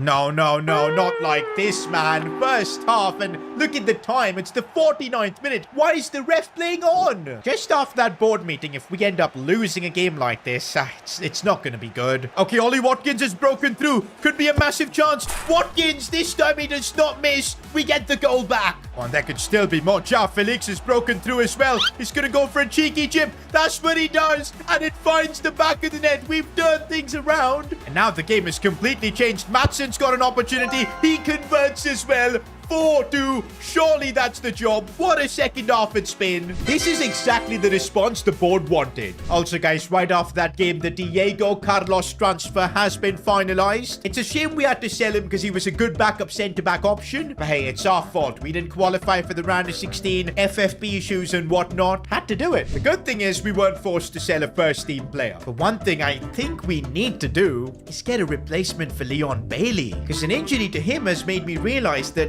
I don't trust the options we have. As good as Philogene is, he's more of a left-sided player. Illing Jr. is left-footed, so he can play on the right, but I didn't see anything impressive from him. We have 57 million in the bank, and maybe we should use it for squad depth, because that's been one of the big problems we've had all season. And looks like you guys want to help me out with the decision. Press conference question. Sid should sign Anthony. He's got 90 appearances in 90 games, and he's constantly 3 goals away from a hat-trick every game. I sense a lot of sarcasm there. But yeah, this comment's got 1.2k likes. Okay, surely not. No. But hear me out. Oh my god! Oh my god! 5-star skills, 80 rated. Bro has got the weirdest work rates. High defensive and medium attacking. 1-star weak foot. Oh, but look at all those play styles. Why do I feel like doing something crazy? He's playing for Everton. We can probably get him for cheap. We only need him to be backup. Why do I feel like making this transfer? Hey, you guys suggested it, but it was, of course, sarcastic. Okay, let me just test the waters. How much is Anthony gonna cost us? Bro, I think the comments are gonna be fuming if I do sign him. But you know what? I just feel he's going to be a decent backup option. Let's try putting in a 26 million offer. They've countered with 38. Okay, spending that kind of money on him, I don't know. I really don't know. But if they're willing to do 30, I'm definitely willing to discuss. And oh, now that's interesting. 32 million for a backup right midfielder. Ooh, let's counter with 30 again. If it works, this might be one of the most weirdest transfers we've ever pulled off, and it's actually working. Do I genuinely pull this off? Guys, we're literally on the verge of pulling this transfer off, and I blame you guys. It was the comment section that's made me do this. I never even considered Anthony, but we're offering him this contract, which he's rejected. I cannot believe he rejected our contract. Is that a sign that we shouldn't sign him? Okay, that's annoying. Now we cannot approach him until a few more days. Now I'm second guessing whether Anthony is the guy. For now, we've got a crucial FA Cup game, and maybe it's for the better that Anthony isn't available. Also, why is Jaden Philogene permanently tired? The same with Buendia. Even Illing Jr. stamina super low, but I'm still gonna have to play him. It's not ideal preparation going into this FA Cup game, but hey, we gotta win this, man, because we need to reach the final. Since it's an FA Cup game, we got Onana playing this one. How I would love for him to score a goal in this game. But right now it's Felix on the charge, and Ollie Watkins has made another lovely run, but he got taken out. To be fair, it was a good challenge. Oh, we've just been opened up, and our FA Cup journey might be over already. Nah, man, it's such bad luck that we've drawn Arsenal in, like, one of the early rounds. Okay, though we can't give up because we've still got Ollie Watkins. Ollie Watkins, that was unbelievable. With this man, we can still believe. You read the elements, he's going to strike one from distance, and you can never count him out. Set pieces really has been one of our strong points. If we can make something work here, Watkins' header, it goes in. That's perfect. Ollie Watkins is him. Also, can we talk about how good the elements' set pieces have been? Full time, and that's enough for our FA Cup journey to continue. We've knocked out one of the favorites. With the FA Cup game wrapped up, we're back again negotiating for Anthony. Okay, this time I gotta be careful on what wages I offer him. At least I don't want to get rejected by Anthony. That's the most embarrassing thing. Okay, let's offer him 55,000. I think that's a fair contract. There you go. Is he gonna accept it? He wants 58. Okay, fair enough. He sees that now we're a future Champions League club. And so, this is something I never thought I'd be doing in career mode, signing Anthony. But hey, it's you guys. You guys made this happen. So while Leon Bailey recovers from his injury, we're gonna have Anthony as his replacement. Here's the reason why I signed Anthony, boys, for the spin. Hopefully he can do a lot more than just spin around, because oh my days, the spin is absolutely useless. It just cost us a goal. I think we're gonna ban Anthony from doing the spin at this club, because actually when he's not spinning around, he can actually dribble. He's Brazilian, of course. Felix. And now Anthony, he's got a chance. Oh my days, that would have been a dream moment for him. Once again, he's on the charge here with a bit of dribbling. He goes for goal. Could you imagine? Okay, Declan. I didn't know you could do that with your left foot. Bro, this is a crazy coincidence, man. Anthony joins us and we get destroyed. And yep, that's how the game ends. It's only early days. Let's not blame the poor fella. Oh, but we have dropped out of the top 3. That's gonna be a problem. Okay, hold up. Pau Torres has picked up an injury. Oh, this is not good. He's sprained his ankle and he's gonna be out for a couple of months. And remember, guys, we just sold Diego Carlos. We've got Tyron Mings at the club, but I think now is the time we use our remaining 25 million and bring in a new centre-back. Gotta be quick though, because we've just got a couple of weeks until the window shuts. Okay, wait, we've got an offer for Ross Barkley, who I've barely used. The extra cash we get from this deal could help us sign a better centre-back. Oh, but this deal is not going through. Okay, this time Newcastle are coming in with an offer. We need this to go through. And okay, guys, finally the deal has gone through. Ross Barkley has been sold. Now, with that extra money, we should be able to bring in a centre-back. And yo, I think Mark Guehi played for England at the Euros, 24 years old, 79 rated. Yup, he also fits our budget. And so for just 17 million, we've pulled off the signing of Mark Guehi. Can't help but think that this is a bargain. And it finally solves our centre-back depth issue. What a transfer window this has been, man. Having to replace the injured players, also having to sell Diego Carlos, dealing with the board. I think I'm done with all of this. Let's just hope there's no more surprises on deadline day. What just happened? Is that John Duran, our backup striker? I think it is. He's just left the club. Yo, Freiburg have decided to sign him for 9.2 million. I did not approve of this transfer. Oh, wow. I didn't even realize, but his release clause was paid. Well, that leaves us in an interesting situation without any squad depth for Ollie Watkins. Okay, we do have 20 million and we've got 7 hours left. We gotta find someone. And okay, in this short span of time, the only replacement I can think of is Cameron Archer. Funnily enough, Aston Villa have already signed him in real life, so I wonder why didn't we start this career mode with him? He's got got some decent stats, good pace, shootings there as well. And he's young. I mean, we're running out of time, so might as well. To be honest, this didn't cost us much, only 6 million. And we've got our backup striker. And finally, that's this eventful transfer window completely wrapped up. Rate this transfer window out of 10 in the comments. Oh, and while you're down there, make sure to subscribe. All right, guys, now the real push begins. We've got the FA Cup in the Premier League. We are right now resuming our FA Cup journey. Every game is must win. Anthony, he's really doing a good job playing the ball out wide. We've created a couple of chances like this, and now Matson could do something. Lovely cut back, and we should have made it 1-0. The set piece king to elements. Let's see if he can cook up something. He can. Ollie, you had to put that in. Anthony. Oh, that's a lovely pass for João Felix, and he's got to square this. Ollie Watkins, a simple tap in. We take the lead.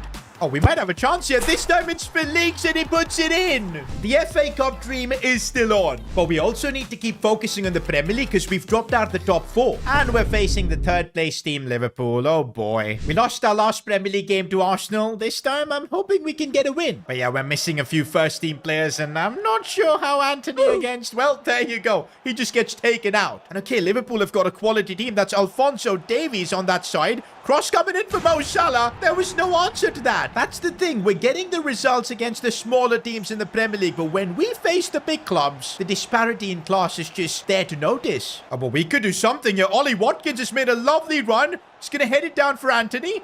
But come on, what was he doing there? Oh, Darwin Núñez has gone through. Emi Martinez giving us a bit of hope. Bro, this game it's going to be all on Ollie Watkins to save us. He's doing everything he can to get around the defender, but there's literally no support. Of course he's going to get held up.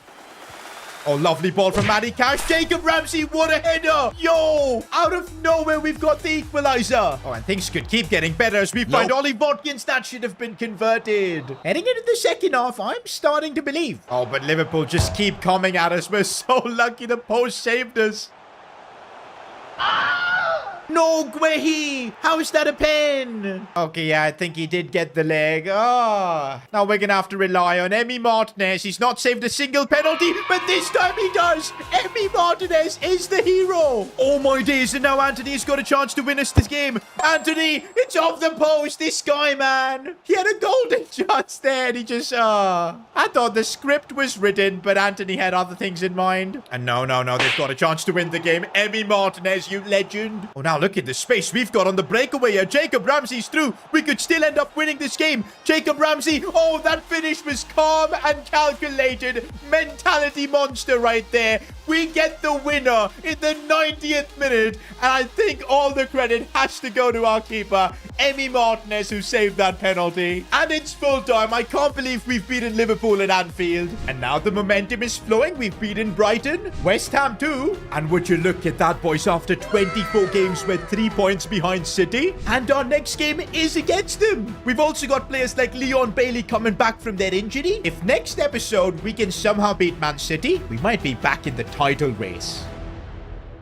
Ever since we got humiliated in the Champions League, the Aston Villa board have made it clear. For me to keep my job as the manager, I need to get Villa a top 3 Premier League finish and also reach a domestic cup final. Although the board are being really demanding, the truth is they've backed us from day one, helping us sign players like João Felix, Mark Guehi, and most recently Anthony. Now, about that transfer, it has definitely stirred a lot of controversy. Football pundits have criticized Mr. S2G when he signed Anthony. Pundits like Rio Ferdinand said this is the worst signing of the year. Okay, I respect Rio Ferdinand. He was a great defender, but his football opinions can be a bit dodgy. To be honest though, Rio Ferdinand is not wrong. Ever since Anthony joined us, his highlight has been spinning like a Beyblade. But hey, the good news is Leon Bailey is going to be back in like 10 days. And we need him to return because this episode, it's the business end of the season. And guys, I was not kidding when I said it's the business end of the season. Because look at Man City. They're top of the league. We're second with 53 points. And we literally play them in our next game. We win this, we'll have the same amount of points as them, which would ultimately make us Premier League title contenders. The board just want a top 3 finish. What if we end up just winning the Premier League? They might just give us a lifetime contract. Okay, let's not get ahead of ourselves because the last time we played Man City, things didn't really end well. Oh, but Man City already with the first chance. Haaland completely open and he scored. In 4 minutes, Man City have calmed left us open. No way, this is actually mad. Haaland again with the chance. I can't believe it. I went sliding in, but he still sneaked in a shot. This guy's a machine. Okay, so apparently for this game, I can play Leon Bailey. He's back from his injury, but I don't want to risk it. And so, yep, Anthony's gonna have to play. We're also missing Pau Torres, by the way. That's exactly why we brought in Mark Guehi. But apart from that, the team is still looking pretty darn solid. We got Yuri the Elements holding it down there. And by the way, shout out to him because he's your player of the episode. Dude was legit a set-piece god in the last one. This fixture against City will kind of make us realize where we stand. Are we going to be in a title fight, or are we just going to be struggling to get that top 3 finish? Oh, there's Jack Grealish, by the way, a former Aston Villa player. A lot of comments I've been seeing about potentially signing him back. I just feel that boat has sailed. I don't know. Let me know in the comments if you want to see Grealish back in the club. Maybe we should try and scouting the next Jack Grealish. We have been running quite a few scouting projects, so hopefully one of them will yield something. But for now, we're playing the ball around really nicely. Felixia looking for Anthony. That touch, but yeah, then he just wasted it. This is where Man City just take the game away from you. They can move the ball around so nicely. Haaland's there going for goal. You're not beating Emmy. Wait, how is that a free kick? I don't get it. And these guys have got options here. It's going to be KDB to take this one, and oh my days, off the crossbar. Okay, but on the counter-attack, we go with Jacob Ramsey. This might lead to something, yeah? Ramsey with the cutback. Anthony! I can't believe it. He's got his first goal for Aston Villa, and it's against Man City. This might be the biggest moment in his career. And, well, he's answered you guys in the comments, because all the comments that I was seeing was Anthony-related memes. And this is how he responds. Okay, now I know it was just a tap-in, but he had to make the run, get in behind, and he was there. We witnessed an Anthony goal before GTA 6, boys, literally. Do you know what? I'm starting to feel maybe Anthony will become some sort of a cult hero for us. You just never know. This might be the club where he can revive his career. Bro, Man City look completely phased here because we're getting in behind them once again. This time it's Ollie Watkins. We've doubled up our lead against Manchester City. There is a Premier League title race. Wait, how is Haaland just bullied us like that? But that's when you need Dibu Martinez to come through. Oh, and we've literally got City on the back foot now. It's Felix. He's going to wait for that pass. Anthony. Oh, he's just put it wide. This is where we're seeing the kind of fraud he is. Watkins now sees Jacob Ramsey. He wants a goal for himself. What a save. Oh, this is bad. Savio with a chance. Somehow, we're just saving everything. What? Is that going to be a pen? No, it's just a free kick for us. I thought this game was rigged. A few moments later. Oh my days. The moment I tackled in, I knew that was going to be a pen. I just mistimed it. It's Erling Haaland taking a pen, and there was no stopping that. It was just perfect. Good thing is we've still got the advantage. We just need to hang on for 4 minutes. Guys, it's the 92nd minute. We don't want anything stupid, but no challenges like that. Anthony's now tracking back to help defend. He's going sliding in. Yo, Anthony, that was clutch. And that's it. It's full time. We've secured a famous win in the Premier League over Pep Guardiola's City. And guess where that leaves us? Right in the mix with Manchester City. 56 points each. The only difference between us is that their goal difference is slightly better. Otherwise, it's all the same. In fact, if we wouldn't have conceded that penalty, I think we would have been top of the league. And we keep the momentum going. Another Premier League win. Oh, and City have dropped points. I can't believe this, guys. We are actually top of the Premier League. This is mental. But for now, we're going to have to turn our attentions away to the FA Cup as we take on Man City. Remember, we also need to reach a cup final, and for that, we have to knock out City. I cannot believe we've gotten such a difficult draw. But hey, we beat City once. We can do it again. Oh, Felix has got a bit of pace there. He's gotten past Arke. Tough angle for him. But he hit it straight at Ruben Diaz. One thing's for sure, in this game, City are giving us a lot more respect. I think we've earned it from our last game against them. Oh, Man City now coming at us. They've opened us up. Emi Martinez, what a save that is. But now Manchester City are upping the pressure. We are doing really well hanging on, but this is not going to get us through. There's support coming in from Matty Cash. He's going to play it back for Felix. Tielemans, that could be the winner. No. How did we miss that? No. Not like this. Not like this. Not Jack Grealish. Not in the 92nd minute. Jack Grealish. I can't believe it's him. Former Aston Villa player. He was our leader back in the day. And now he's the one putting the dagger. I literally can't believe this. And that was the last kick in the game as well. Oh my days. We're out of the FA Cup and I failed one of my objectives. And right right after that game, I get an email from the board. That is yet another disappointment in the cup. We're starting to doubt your ability in knockout games. Regardless, we'll talk end of the season. For now, just make sure to finish top 3 in the Premier League. Otherwise, things could get ugly. Bro, that is not the kind of an email you want to get. I'm honestly gutted, man. I think if we would have gone through, this was our FA Cup to win. For now, as the board have said, we just put everything in the Premier League. Maybe if we somehow win the league, everything's going to be forgiven. The last thing I want to do right now is a press conference, but we have to. Emiliano Martinez has been frustrated with you as he thinks he should be the Aston Villa captain. Hold up. I'm pretty sure he was our captain from day one. He says in an interview with Piers Morgan he needs captaincy or else he'll leave the club. Yo, why is everyone getting a Piers Morgan interview? But okay, wow. Jacob Ramsey has been our captain for a while. I don't know when that happened, but yep, no worries, man. I'm sure Jacob Ramsey won't mind it. We'll give the armband straight to Emmy. We can now get into the Spurs game. Oh, but Leon Bailey, even though he's back from his injury, he does not have fitness. Well, Anthony still plays, and to be fair, he was the hero in the Premier League against Man City, so you never know. But now that we're out of the FA Cup, the Premier League is where we need to give 100%. But that doesn't mean getting opened up so easily. Good thing we've got Emi Martinez to make the save. But Spurs keep coming at us. We're just somehow surviving, but I don't think we will survive. Spurs take the lead. No way that's going in. What? Heung-min Son with a screamer? Bro, it looks like getting knocked out in the FA Cup is affecting us in the Premier League too. This is unbelievable, guys. Setback after setback. 4-0 is the final result. And no way, guys, things get worse. João Felix is apparently injured. Please, just don't be a long-term injury. Oh, bro's out for 2 months. I cannot believe it. Wait, 2 months basically means he's gonna miss the rest of the season. He might be back for the final game, but it might be too late by then. This is tough, man. Just as Leon Bailey is finally back to full fitness, we lose out on Felix. Until the end of the season, Buendia is going to have to play in that cam position, which hasn't been good for us so far, but we've just got to make it work. Okay, now, this is getting out of hand. We've lost 4-0 to Brentford too. Last 2 games, we've conceded 8 goals. I can't believe it, guys. We've gone 3 straight games without a win, and now we've literally dropped down to 3rd in the Premier League. And both City and Liverpool have a game in hand over us. From being in a position to win the title,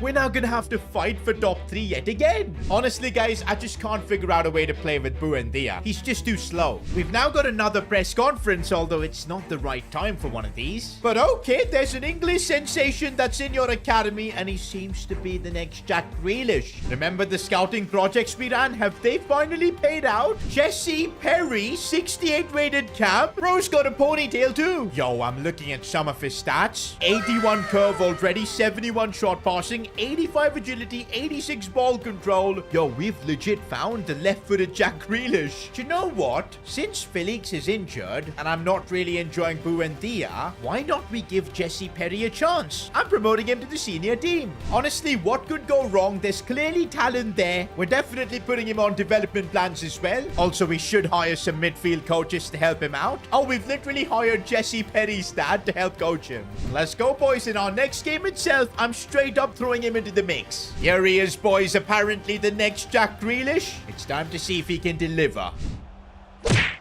Oh, that's a bad one again from me. Not the start we wanted. Last time we did concede a penalty, Emi Martinez did make a save, but I don't know how long can he keep doing it. So let's see Emi. And he's made another save. That's what we needed. But we've just given the ball back, and Emi Martinez again made the save. But we've been opened up, and Bournemouth do get the goal. Bro, we might make it 4 straight defeats. Like, that would genuinely be embarrassing. It's just getting worse, guys. It's literally getting worse. We're now 2-0 down, and it's yet another Premier League defeat. Officially, guys, we've now dropped out of the top 3. This is horrendous. Already our job is at risk after what we did in the FA Cup, but if we don't figure out a way to get back into some form, things are gonna get ugly. Okay, for this next game against Palace, Perry's debut wasn't the best, but I still want to play him. We will also give Amadou Onana a chance, and okay, a bit of good news, boys. Pau Torres has fully recovered from his injury. That's great. Surely we're not going to go 5 games in a row without winning. They say when it rains, it pours, but finally we've got a chance at some sunshine, but we still cannot get the goal. Maybe from a set piece, and Ollie Watkins is headed straight at the keeper. Here's Perry. We're finally seeing what he's all about. Okay, good bit of movement. Lovely pass. Bailey couldn't convert. Yelemins.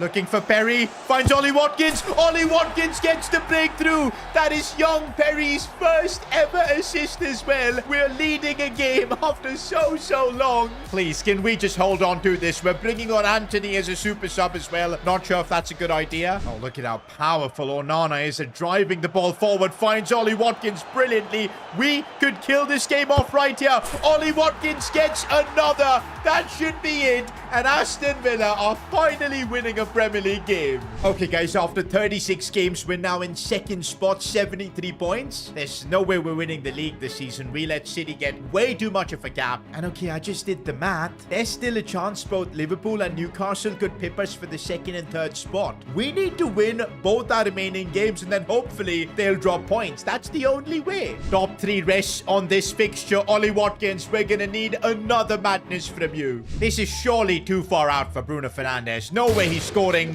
What? Bro. This ridiculous free kick could be the end of my job at Aston Villa. Bro, if we don't come back from this game and win it, it's all over.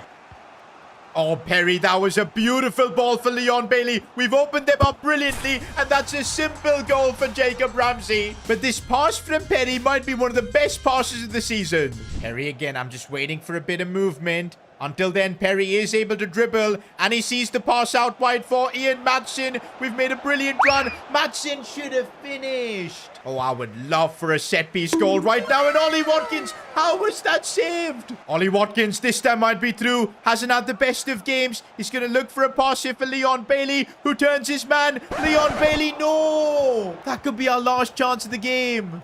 Maybe not. Watkins has another go, and it's always Ollie Watkins. That could be the goal that gets us top 3 in the Premier League. Goal time, guys, and we've done our job, getting a win at Old Trafford. Now, everything for us rests completely on what's happened with the other teams. We also managed to win our final game of the season, and let's go, guys. We've done just enough to get top 3 in the Premier League. Same points as Liverpool, but our goal difference was nowhere near as good, although it's Man City who win the league by 6 points. If only we didn't hit that bad run of form where we just lost game after game, maybe we could have won the Premier League. This kind of hurts, seeing Ollie Watkins not get the golden boot. I thought he was just unbelievable, but still, 24 goals, a bit crazy. He was literally the only one carrying the team. João Felix got injured when it mattered. The elements as well in the midfield was doing his bit, but yeah, we need others to really step up. The question is, will there be a next time for us? We have completed our first objective, which was to get top 3 in the Premier League, but since we couldn't reach a cup final or even reach the quarterfinals of the Champions League, there's no guarantee we're gonna get another season at Villa. Okay, we do have an email from the board. Hey Sid, we're happy with the top 3 Premier League finish, but we're disappointed with how the other competitions have gone down. The board had made its decision to sack you, but since your discovery of Jesse Perry and having the guts to give him an opportunity, the board believes you're the right man for the job. So we will indeed give you one more season. I cannot believe it, boys. Just because we promoted the next Jack Grealish, Jesse Perry, gave him opportunities. To be honest, he took it, man. Got an assist in those 4 games he played. We're getting to keep our job at Villa. Oh, but wait, there's more in the email. But the following season is not going to be easy since we've lost a lot of revenues because of early exits and competitions. There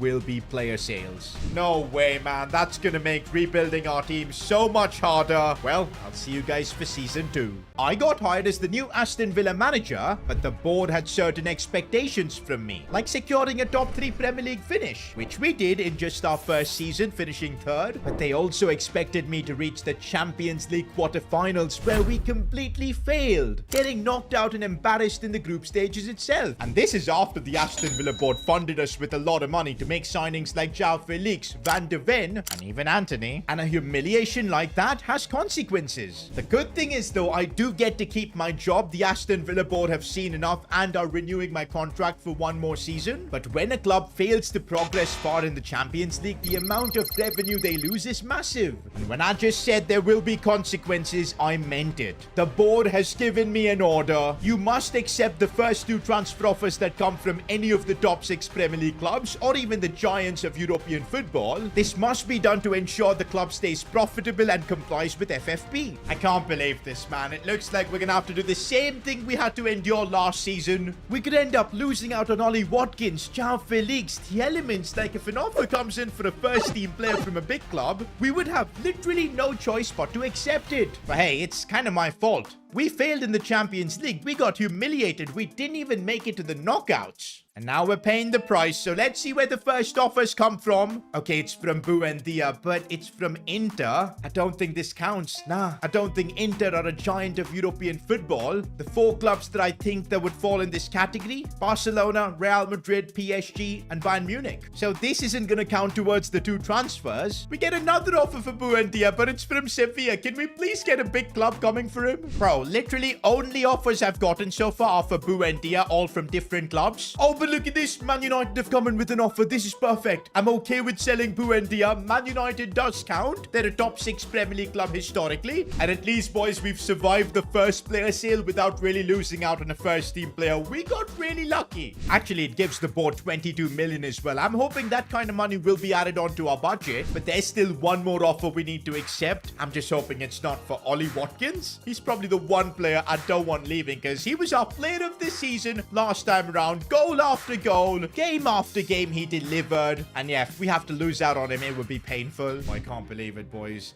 I can't believe it. It's for Van de Ven. Chelsea, of all teams, have come in with an offer. They're willing to pay 61.8 million in cash, and we have to accept it no matter what. Oh, this one hurts, man. We only signed Van de Ven last season. To be fair, we, I think, have made quite a bit of profit on this transfer. But that's not what we want to do. We want to build a team that can win the Premier League and the Champions League, and to have to sell players like this, it's absolutely brutal. But there you go, guys. We suffered the consequences, and this is the Aston Villa team we're going to be working with for season 2. Truth is, if we want to become a team that competes for the Premier League title and makes it to the knockout rounds of the Champions League, we're going to need improvements, especially now in that centre-back department. And also, I can't lie but feel that maybe we also need some depth in the attack, some more firepower, as I would say. But pulling off 2 transfers like that is going to require money. Is the Aston Villa board going to continue to fund us? And okay, the board are giving us 110 million, but to be honest, that feels less. Sorry,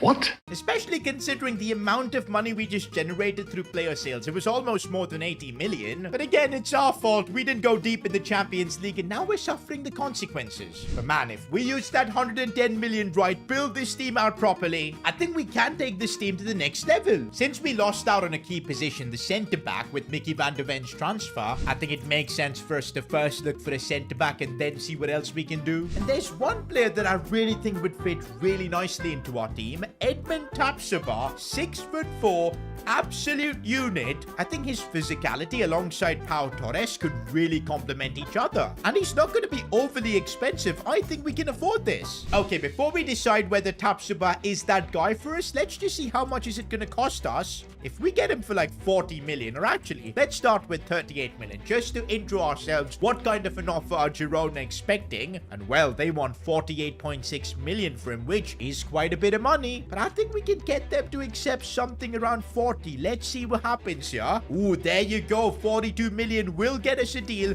for an 83 rated Edmund Tapsoba. That kind of feels like a signing Aston Villa would make. I like the idea of this. There you go. Done deal. We're gonna have to increase his wages quite a bit. He was earning just 32.5 at Girona. This is the Premier League, so I'm offering him 80,000. He wants a signing bonus as well, but that's acceptable from me. And there you go, boys. We've replaced Mickey van de Ven with Edmund Tapsoba. I think Van de Ven, of course, had just way more potential, but hey, it was bad luck that we had to lose him. But I think Tapsoba is the kind of player that could really elevate our team too. Yo, look at the transfer offers coming in now. Arsenal want Jacob Ramsey. Man City want Ian Maatsen. If these offers would have come at the start of the season, we would have had to accept them, man. Bro, we got lucky. We still have about 68 million left to improve this team, and I'm pretty sure I want that money to go down the wings. We need an attacker that can get us more goals, because we can't just completely rely on Ollie Watkins and maybe even Felix. We need a winger that brings in goals. Leon Bailey, I don't think he impressed us last season that much. And Anthony, you guys know, I mean, just look at that one-star weak foot. Although you guys are asking some tough questions ever since you benched Anthony Antony, who've struggled for wins. He's come out in the media and said that he's proved himself. What are your thoughts?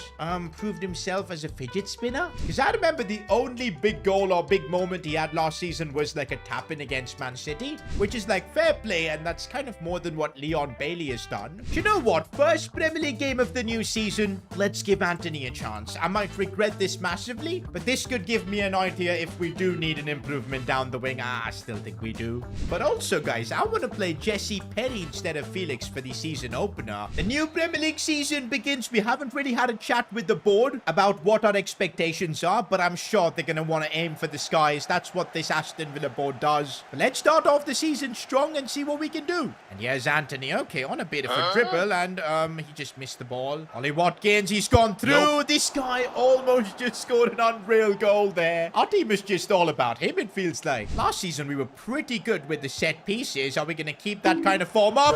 Yes, we are. Ollie Watkins gets the goal. Okay, I've got a sneaky feeling this is going to be given as an own goal because it was like crazy rebound after rebound. And yup, it was. So no goal for Ollie Watkins. Matty Cash looking for the cutback. This time, Ollie Watkins couldn't get his goal too. By the way, new signing Tapsoba has been absolutely unreal in these first 30 minutes. Oh, here goes Ollie Watkins. He could finally get his first goal of the season, and of course, he does. This man carries this team on his back. And that's that, boys. We secure the first win of the season, and oh, look at that. Antony got himself a goal in the end. Not bad at all. At least when we're simulating, he gets the job done. I also want to test out Leon Bailey in the next game. That'll give me a good idea if we really do need a winger. Okay, before our next Premier League game, looks like we've got a press conference again. Jacob Ramsey is upset with your carelessness of not telling him that the captaincy situation has changed. He demands an interview with you or else he's leaving the club. Well, I could sense that Jacob is not happy with the way things are. If you remember last season, accidentally I made him captain, but then you guys made me realize that Emi Martinez was the captain and he was not having the armband. He wanted to leave because of it, so we gave him the armband back, and looks like that's caused a bit of carnage. So here we are having a chat with him, and it looks like this situation can be fixed with a bit of cash. Gotta say, my boy Jacob Ramsey's a businessman. He's just negotiated a 20,000 plus increase in his wages just because of that captaincy fiasco. Fair enough, but there you go. We've renewed his contract, given him more money, and yeah, everything's all good. Yo, that makes Jacob Ramsey a highest paid player now. Bro, this is gonna cause a few controversies, especially with Ollie Watkins. Oh boy, I think we've just dug ourselves a deep hole, and I don't know how we're gonna get through this. By the way, guys, if you remember, we were training João Felix to become a cam, and now that training is done. There you go. He's now up to an 84 overall as a cam, which is pretty insane. That's a player from whom Jesse Perry can learn quite a bit. And for our next game against West Ham, we are gonna have Felix back in the lineup. Also, I think I need to start playing Onana more as well. Leon Bailey's gonna be playing this one, so let's see what he can offer. Kicking things off with another set piece opportunity, and Watkins' header cleared just about. I don't get how we're this good with set pieces, man. It feels like a guaranteed goal at this point, but oh, that was good defending from Tapsoba. Come on now, I want to see some action here from Leon Bailey. Let's see what the Jamaican can do, and that was not good enough. Oh, and we've been opened up, and this West Ham team is pretty darn good with players like Paqueta. Cornet almost scoring there. Emi Martinez helped us out there massively. Getting the ball to Jacob Ramsey, the now highest paid player in the club. He's got to be doing better than that. Oh, this is not good. Paqueta with the chance, and he's just poked that in. We haven't heard what our objectives are for the season from the board, but you bet losing to West Ham wasn't on the cards for them, so we've got to try and win this. Here goes Ian Matson. We know how quick he can be. He's going to put this one in for Felix. First touch and the finish. He's got that +2 on his overall, and he's making that count. Yo, Mohamed Kudus has been a pain all game long. What a pass that was, and fair enough, West Ham have taken the lead. I feel like that's what we're missing too, that ability to create something out of nothing down the wings. Leon Bailey, he's a pace merchant, but he can't do stuff like that. Now we're going to have to fight back here against West Ham. Oh, but we've been opened up so easily. This is not good at all. Good defending from Matson there. We got João Felix on the charge. He's made a lovely run. He's got the pace too, but the finish. Tielemans with the delivery into the box, and Felix's header goes in. Even João Felix is joining in on the act from set pieces. We are literally the best team in the world from like corner kicks and all. I think we gotta give Tielemans more credit for this because bro literally delivers the ball on a platter to our attackers. I remember seeing a comment once that Tielemans was our version of Toni Kroos, and I kind of agree with that now. Come on, Leon Bailey, show us what you're all about. That's a good pass for Cash. He's going to put this one in, but Felix can't win that. Felix now keeps going. Could score here, and he gets taken out. Ref, no pen. There you go, guys. Full time. And I think this game's made me realize that we need to invest in a winger that can be threatening in the attackers. That's what we're missing. I think, guys, what I'm going to do is put Leon Bailey on the transfer list. I think let's get the cash from this transfer and try and make a statement signing. I think that's got to be the play. Now, of course, I could also sell Anthony. But hey, he's a bit of a meme, and he at least gives us a good laugh. So for that reason alone, let's just keep him in the team. And there you go. An offer's coming for Leon Bailey from Liverpool. Decent chunk of cash, but I think we could get some more money for him. Okay, let's see. If we counter this with about 40 million, now Liverpool gonna just get annoyed and leave? Hopefully not. They're willing to only pay 30. That's because we put him on the transfer list. Let's counter then with 35 and see what happens. And there you go. This is why you always negotiate. Now, as of now, we can't bring an improvement for Leon Bailey until that transfer goes through. So we're going to be focusing on our next game against Bournemouth, where we can hopefully get back to winning ways. Going to be playing Anthony for this one since Leon Bailey is anyway leaving. We'll again put Onana back in the team. I actually quite liked him in the last one. Also, guys, I've just received an email from the board. There's going to be a meeting regarding our goals for the season right after this game against Bournemouth. Okay, and if I don't want the board members to be pissed off during that meeting, I reckon I need to win here. Okay, looks like Anthony's in the mood tonight. Come on, let's see what he can do. Dribbling down this side, and he keeps bringing it in. Still Anthony. Oh, he's missed. I can't believe he's missed that. He did all the hard work, and then a silly finish like that. Bro literally had an empty net for the most part. Guys, I really appreciate the hard work he put to get into this position, but please, tell me I'm not wrong for criticizing him for missing from here. The keeper had no chance of saving it if he just kept it on target. Oh, Felix has gone through. He's been in incredible form, and Felix, you are amazing. This man is just a special player to have at the club. Since we converted him to that cam position, he's just gotten even better. Oh, Jacob Ramsey's gone on a bit of a run. I think he's heard the fact that I'm upset with my wingers, but Ramsey, he's making it count with a lovely finish. The Elements looking for Ollie Watkins on the volley. That might be one of the sweetest goals he's ever scored, on his left foot to just finish it like that. Beautiful. And there you go, guys. We get the win, and hopefully the board meeting's going to be a lot better with this. Oh, before that, though, looks like the Leon Bailey deal has gone through. He is leaving the club. I think it was the right thing to do, boys, because I wasn't enjoying using him. We want someone more dynamic in that position, so we're going to use this money for that. You know what? Before we head into that board meeting, let's just use the money we've got and bring in that Leon Bailey replacement. Because, bro, if the board decides to cut our budget or something, at least we would have our right winger before that.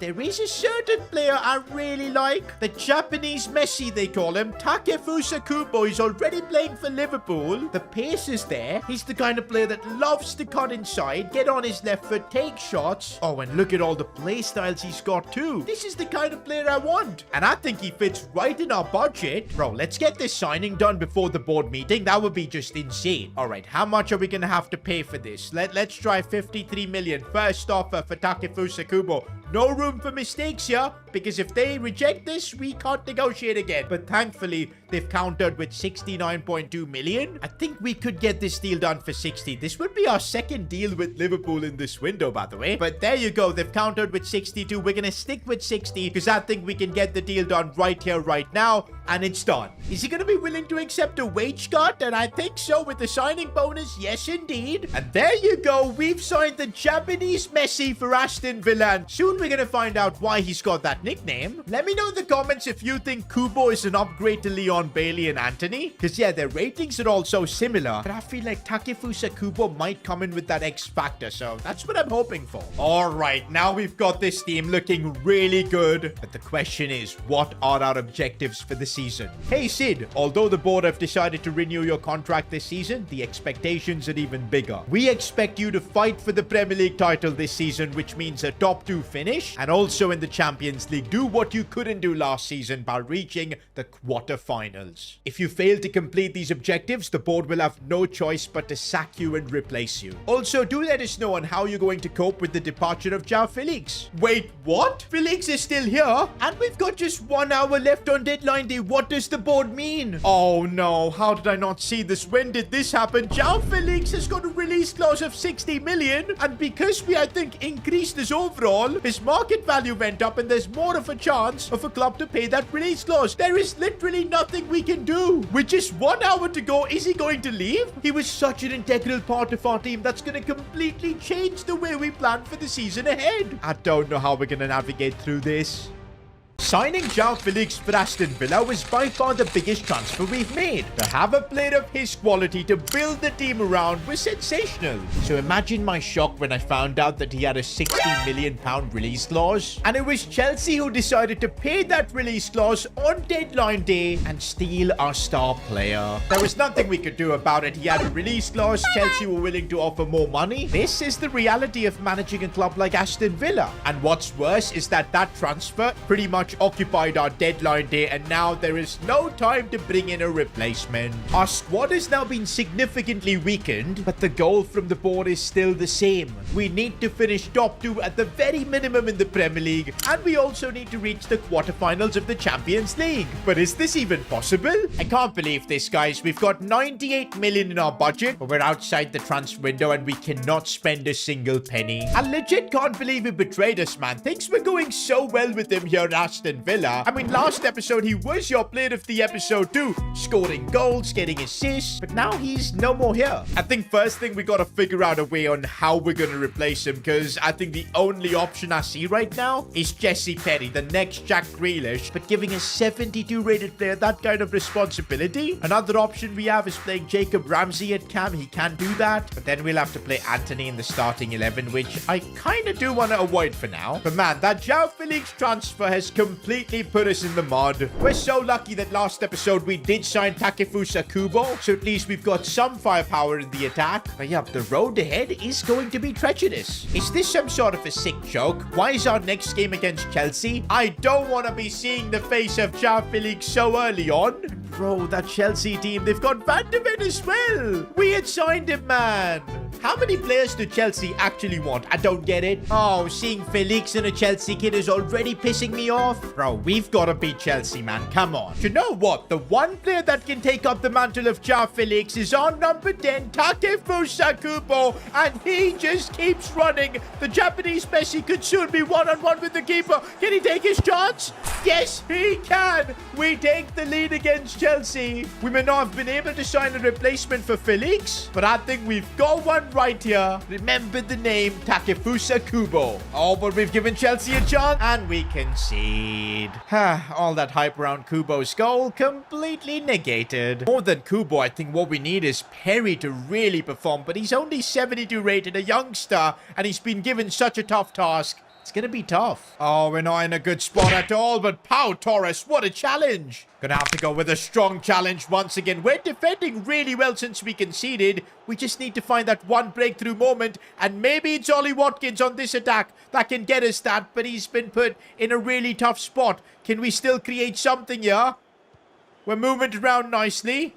Looking for Jesse Perry, who's gone through, but no. If that was Felix, I think he would have turned and scored. And that's the full-time whistle, guys. To be fair, getting a draw against Chelsea without Felix, and considering we had to deal with all the drama, I guess for now I'll take that. Okay, wait. Why is the Italian media disrespecting me? Oh, it was because I said Inter Milan weren't a European powerhouse. Well, I still stand by that statement. When I said that, boys, I was talking about, like, financially. Let's be real. I don't think Inter is the same as PSG, Bayern Munich, Real Madrid, even Barcelona, I'd say, in terms of financial capability. And I know you guys are going to say, but Barcelona are broke. Bro, Barcelona are the richest, brokest team I've ever seen, if that even makes sense. They somehow don't have money, that's what they say, but then they still make the big signings. I just don't understand how they operate. Regardless, boys, yeah, the Italian media, just calm down. In terms of performance, your club is definitely up there as a European powerhouse. I just meant financially. But back to focusing on Aston Villa, I think now now, our only hope is to just trust in Perry in that cam position. We don't really have another choice. Of course, we've got him on development plans to improve his passing and everything. But yeah, putting all this trust now in a 17-year-old man, it's tough. All we can do is hope that he delivers. Oh, by the way, the new Champions League season is about to begin. Last season, we finished bottom of the group. That was the reason why we were forced to sell so many players, maybe even João Felix. Oh, and this time too, we've got a very interesting group. Juventus are going to be tough. Galatasaray are pretty strong, and Club Brugge as well. This is a really hard group. Before the big Champions League game, we do have a press conference to attend. What are your thoughts on Guehi wanting to leave or go out on loan after the beef he had in training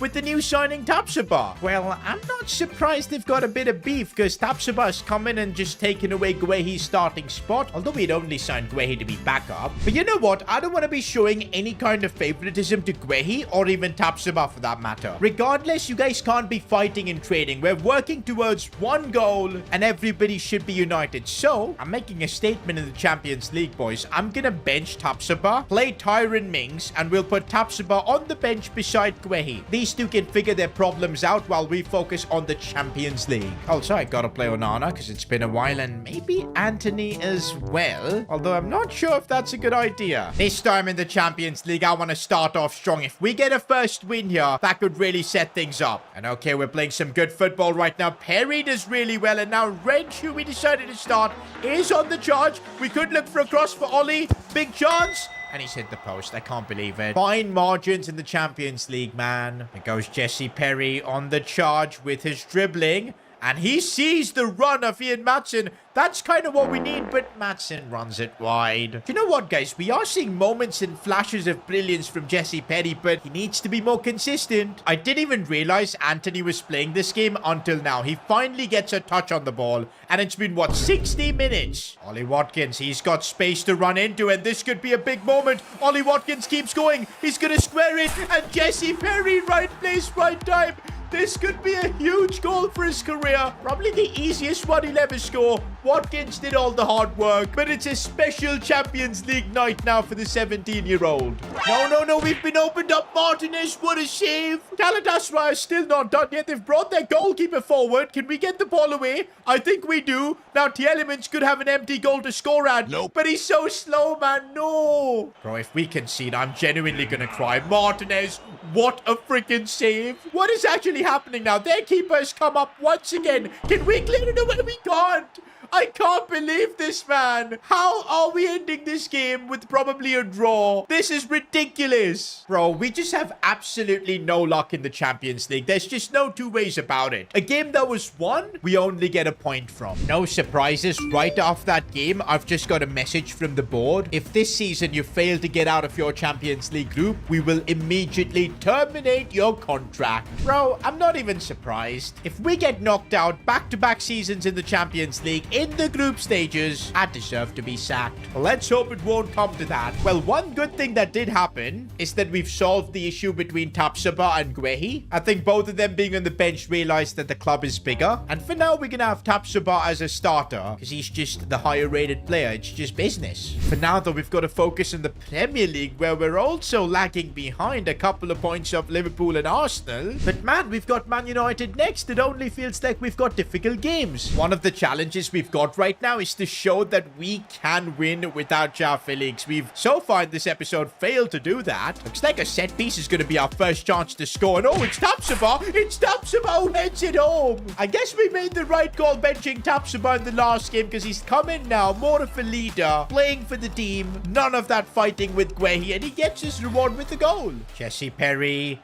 He's waiting and waiting to pick out that pass for Ollie Watkins. It was brilliant, but we couldn't convert. Oh, Ollie Watkins. Massive chance. He goes for a chip. Why? For the most part, guys, we've kept Manchester United really quiet. All we need is that second goal to seal things. Oh, and Jesse Perry is helping us get that. That's a really smart ball for Ollie Watkins. If he can get through, he can. And there's the finish too. We needed the second goal. And it's Ollie Watkins who delivers. But also the assist provider, Jesse Perry. He's just getting better and better. I can't believe it, boys. Anthony scored against his former club in this game too. First win in the post-Villa Felix era, at least there is some sort of hope for us. Oh, by the way, look at that. Ollie Watkins out here winning the Player of the Month award. Well deserved, I'd say. And talking about Watkins, we've got a question about him in the press conference. Watkins is unhappy that he isn't the highest paid player in your club, even though he's your best player. He demands a wage increase and he'll be open to some other clubs. Bro, I knew the moment we gave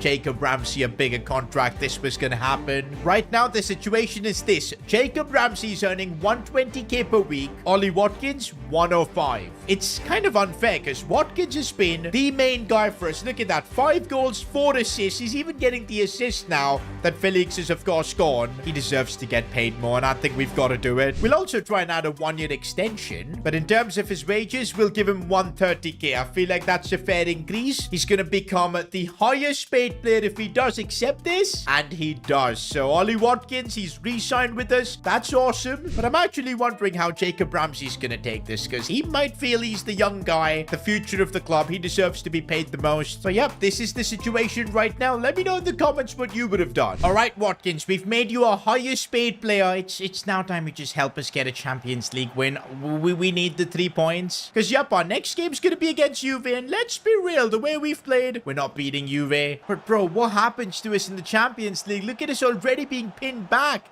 This is not cool. We just beat Man United, but when we're in the Champions League, we just completely fall apart. Oh, look at the space we've got here. Perry looks for Ollie Watkins, and here we could do something. Still Ollie. He's going to look for a cross for Kubo. No, that was the wrong choice. Driving the ball forward here, looking for Jesse Perry. If he can get in behind, he's just about done so. Perry goes for it, but it's saved. Maybe a set piece is what we need to save the situation. Taps a ball with the header. This guy is actually unreal. Can't believe Guehi was trying to beef with him. Nah, Tapsoba is just level Z. Oh, here I was saying I didn't want to be doing any favoritism, but sorry guys, just the build of Tapsoba and how huge he is makes him invaluable. Bro, if we get that second goal in the Champions League, it's gonna just ease up the pressure. Come on, Kubo, please. Oh, and he manages to slot it home. I don't know how he does it, but once Kubo's 1v1, he's just able to finish the chances. Oh, looks like Kubo's done him again. This time it was absolutely brilliant.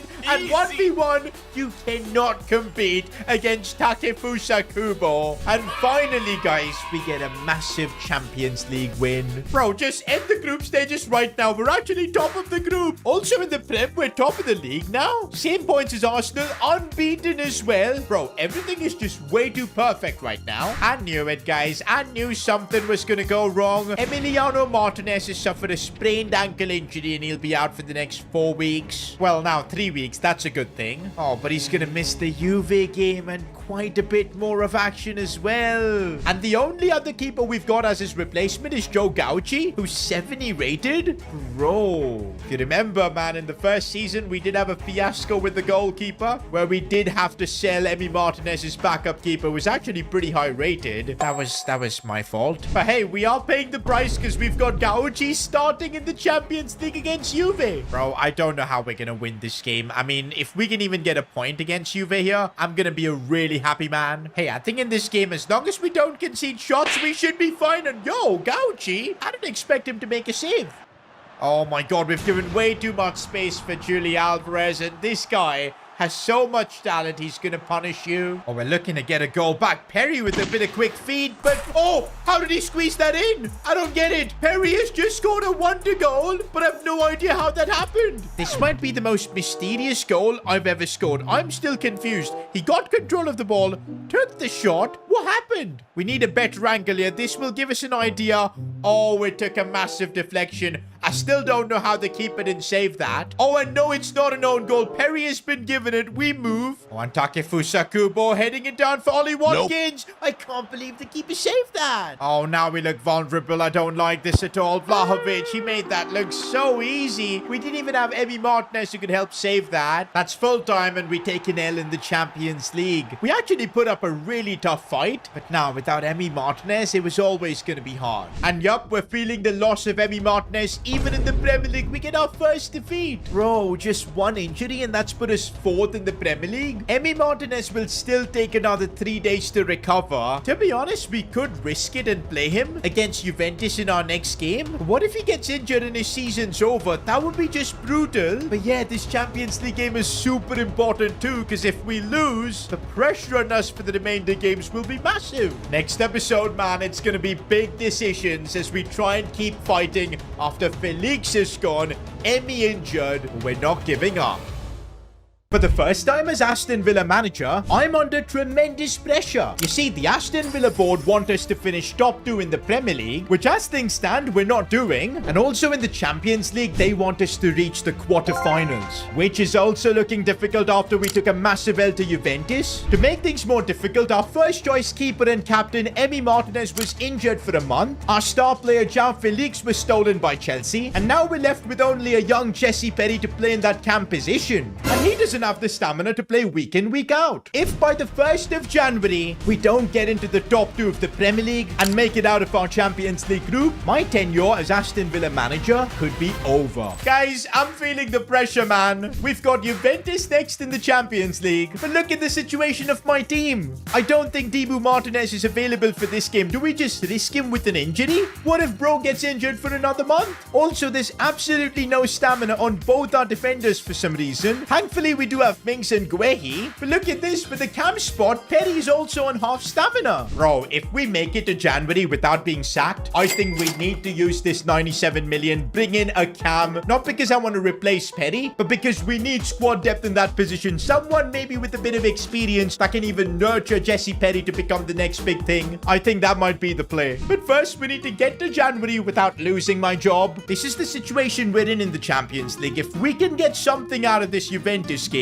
it could put us in a really good spot. We've got a press conference before this big Champions League game. Anthony is tired from the constant disrespect that you showed towards him. He kindly asked you to stop, or he will stop coming to training altogether. Since you don't appreciate his efforts, he has almost the same goals as Ollie Watkins. Okay, I'm debating that stat, but if for some reason Anthony stops coming to training, I will legit release him from his contract. Tell you what, guys, Anthony's actually our 3rd top goal scorer. Same as Watkins. Bro, how is this happened? Okay, Anthony has stat padded in the Carabao Cup, boys. 3 goals in 2 games, but to be fair, he scored a couple in the Premier League too. He's not been as bad as you think. Do you know what, Anthony? Next game, Perry is looking a bit jaded. We'll probably play Jacob Ramsey at camp, and maybe Anthony on the left. He's gonna get his chance to shine. I'm hoping he takes it. But also, boys, I'm risking Emi Martinez. I know he's not fully fit, but you know what? It's Champions League. We've got to take risks like this. Even if we can get a draw against Juve here at home, it could set us up really nicely to survive this group. And there's, of course, former Villa player Douglas Luiz. He's going to be helping Juve in this one. Already a chance for them. And Rabiot, what a touch. Is he sit down or something? Come on, let's clear this ball away. There you go. Ramsey at cam is going to be an interesting one. Let's see how he does. Oh, okay, that's an interesting pass. But Anthony couldn't get there. Douglas Luiz again. And how have we let him go completely past us? And of course, he scored. Maybe it's Dibu Martinez's injury that didn't let him get close to it, because I thought that was savable. Well, the pain in the Champions League begins. Kubo. Oh, he slides this one for Jacob Ramsey, who I think is onside. He waits for some movement. The Elements, no. We had a chance there. Now, you guys know we're the masters of the set pieces lately. The Elements is going to put one in. Could it lead to something? No, it doesn't. If there's one player that's going to get us back into this game, it's Takefusa Kubo, the Japanese Messi. I think he's going to be our only hope. Honestly, man, when he dribbles, he just glides. How good is he? But how far can he go all by himself? That's the real question. He's doing it all, but he can't get the cut back in. First stop done, and we couldn't really show much. I think I'm going to bring on Onana. His physical presence might help us out.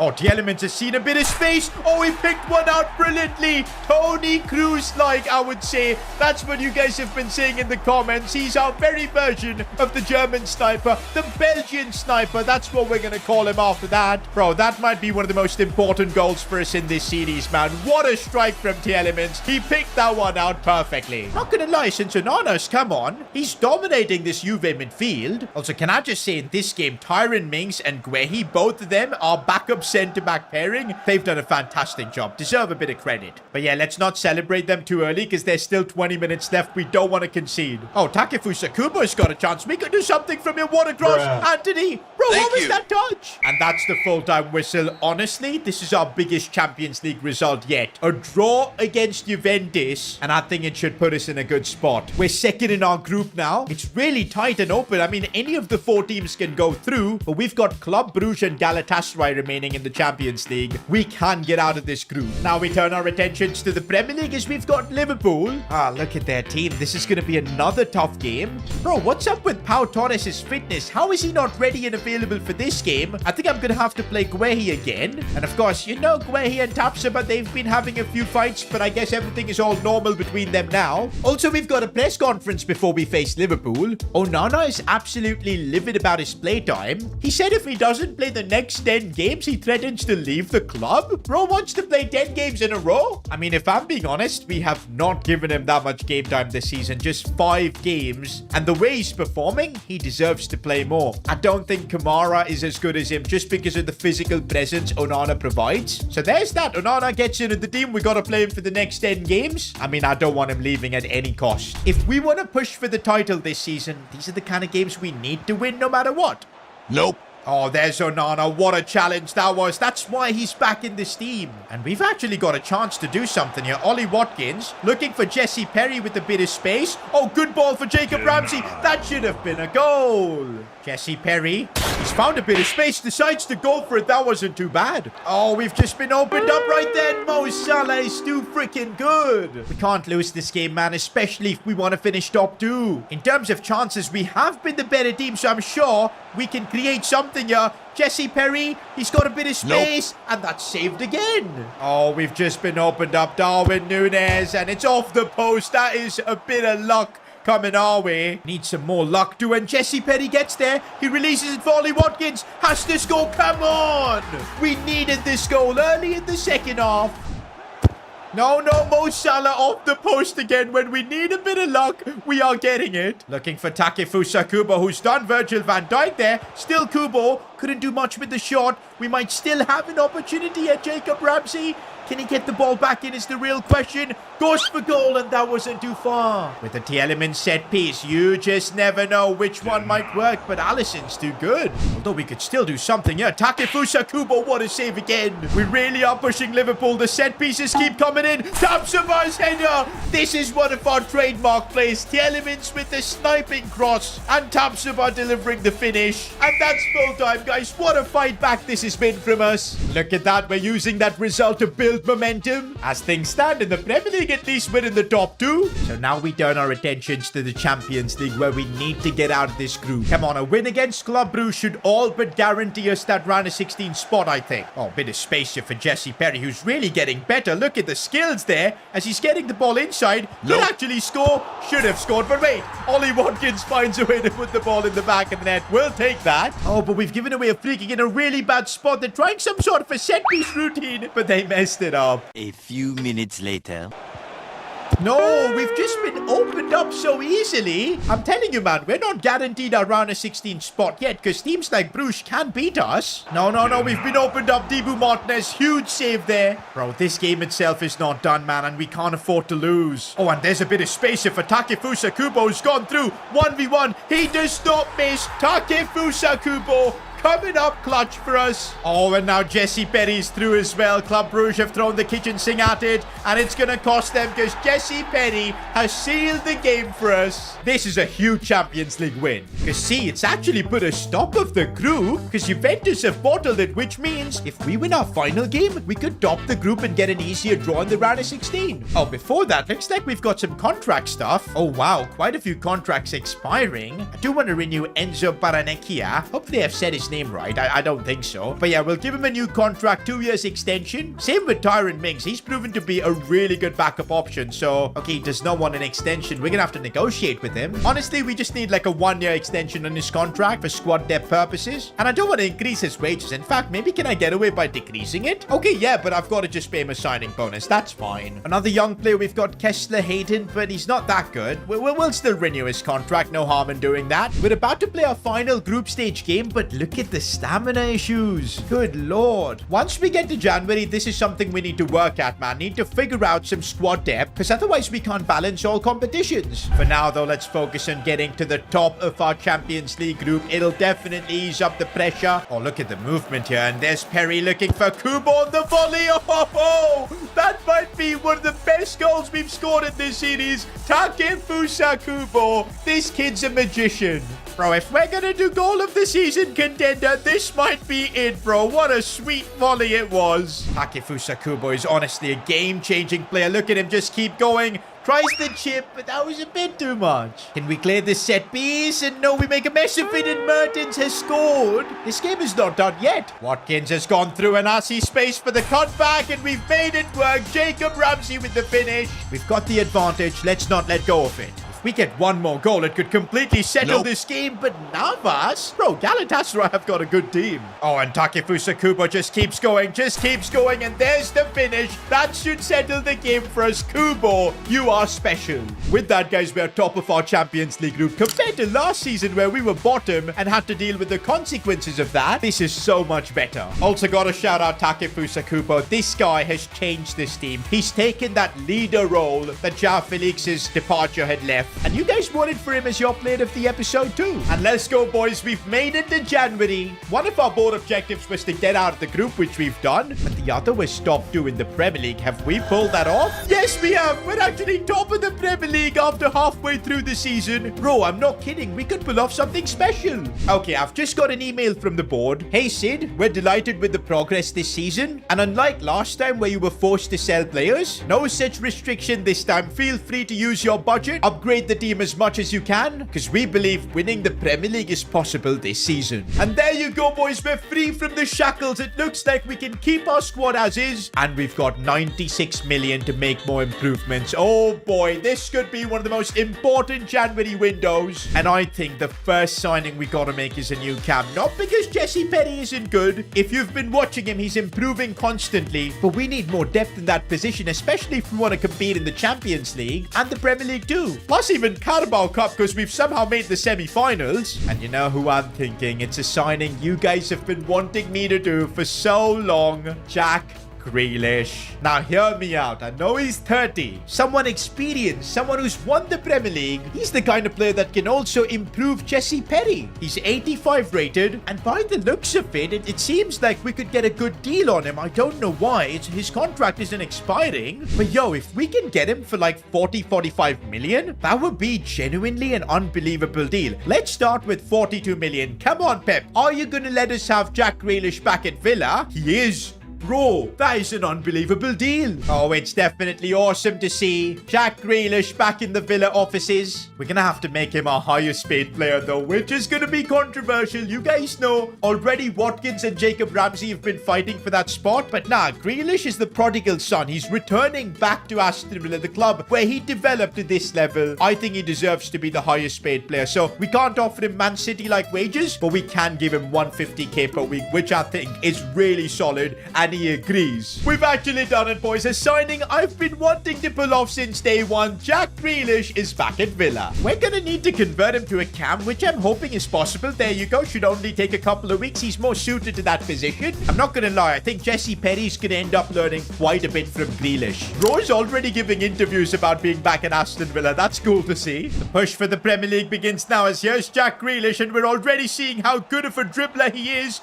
He almost set him up. Oh, he has set Takefusa Kubo up. There you go. First assist for Jack Grealish in 10 minutes on his return. I'm telling you, the quality he's going to bring is taking Villa to the top. We got another set-piece opportunity. Tielemans putting another peach of a ball. This time it's Pau Torres with the goal. Jack Grealish is actually enjoying being back at Aston Villa. Look at him go. Beats the keeper, goes down. That's got to be a pen. Ollie, I'm sorry. You got to give this to Grealish, bro. First goal back in a Villa shirt. It's got to be Jack Grealish. Can he put this one in? And, okay. That was a bit of a sad moment. It wasn't supposed to happen. We're probably not taking any more penalties with Grealish. We leave that for Ollie Watkins as, oh, what a setup that was. And what a finish from Watkins. Nah, guys, I feel like we're cooking something special up with Aston Villa here. A huge win for us in the Prem. We're top of the league by 2 points as well. Everything's going in our favor. This might be our season. Wait, hang on. Media reports coming out that there's an Aston Villa player from the first team that's unhappy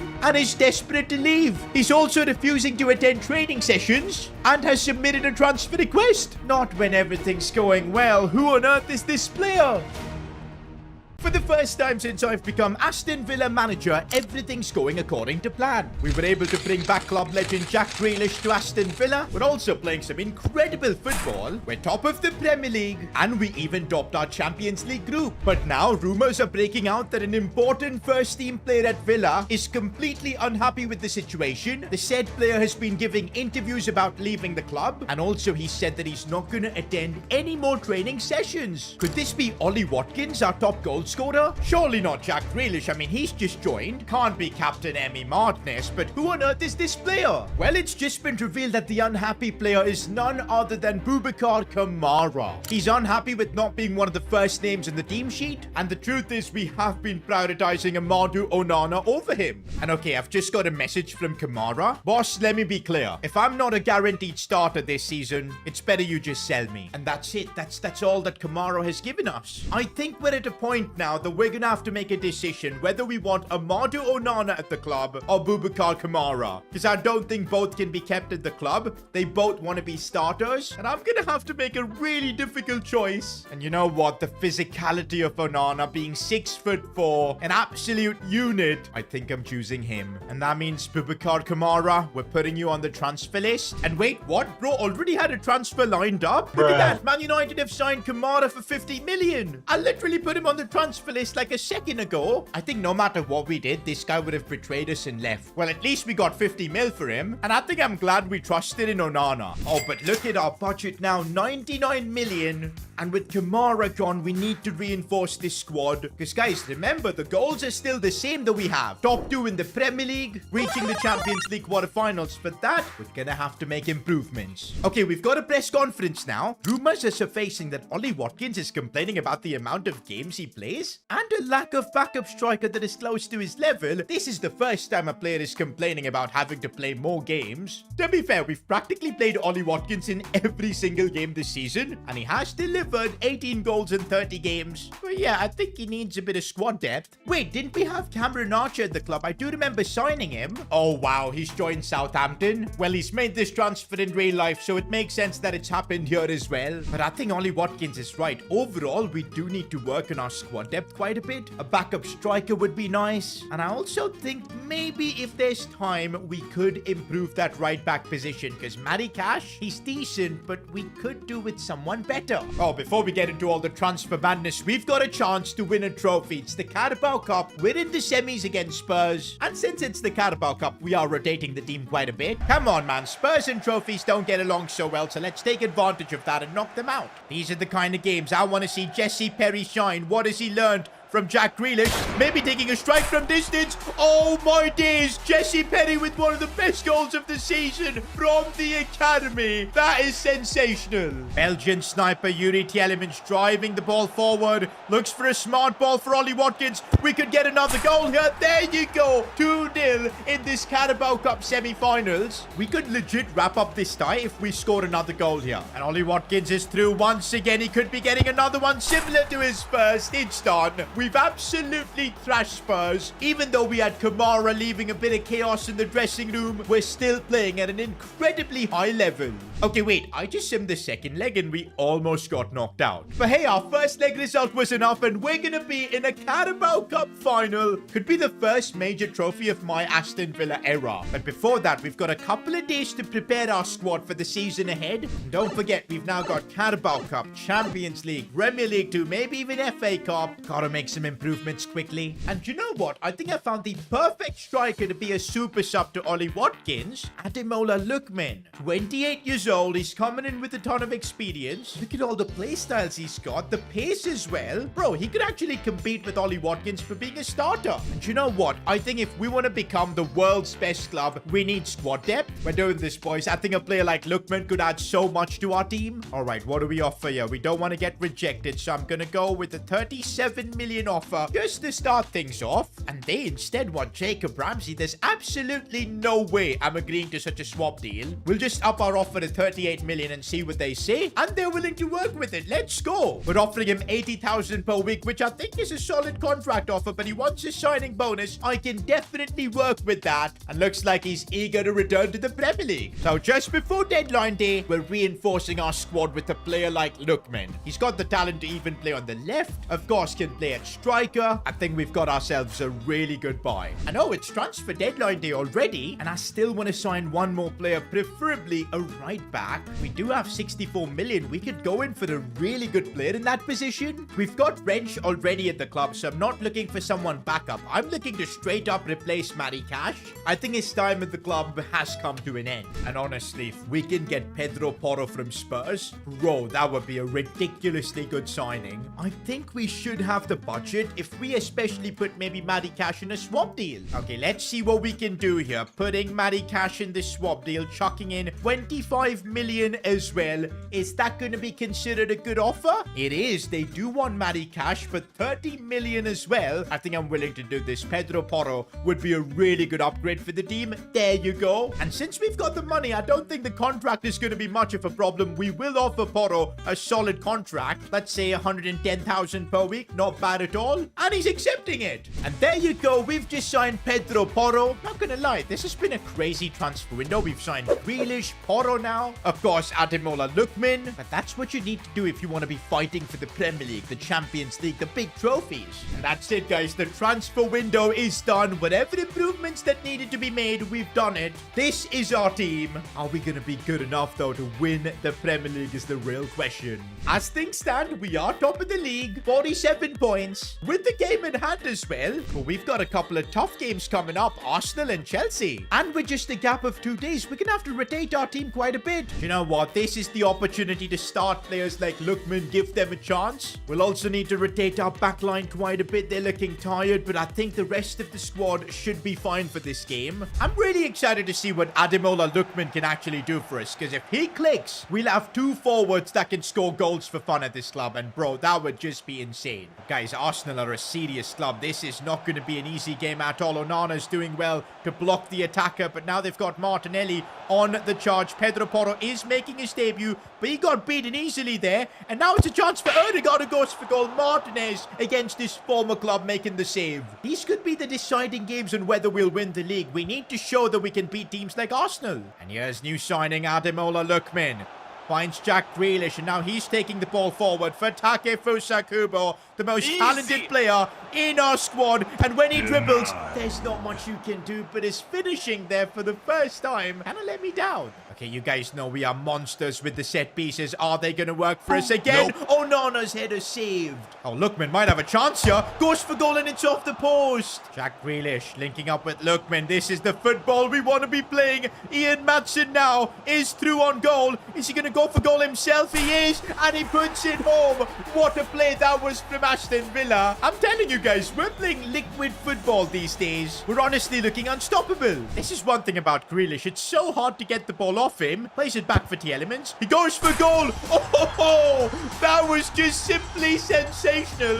The Belgian sniper sniped that one right into the back of the net. Nah, that finish was actually crazy, man. What a goal.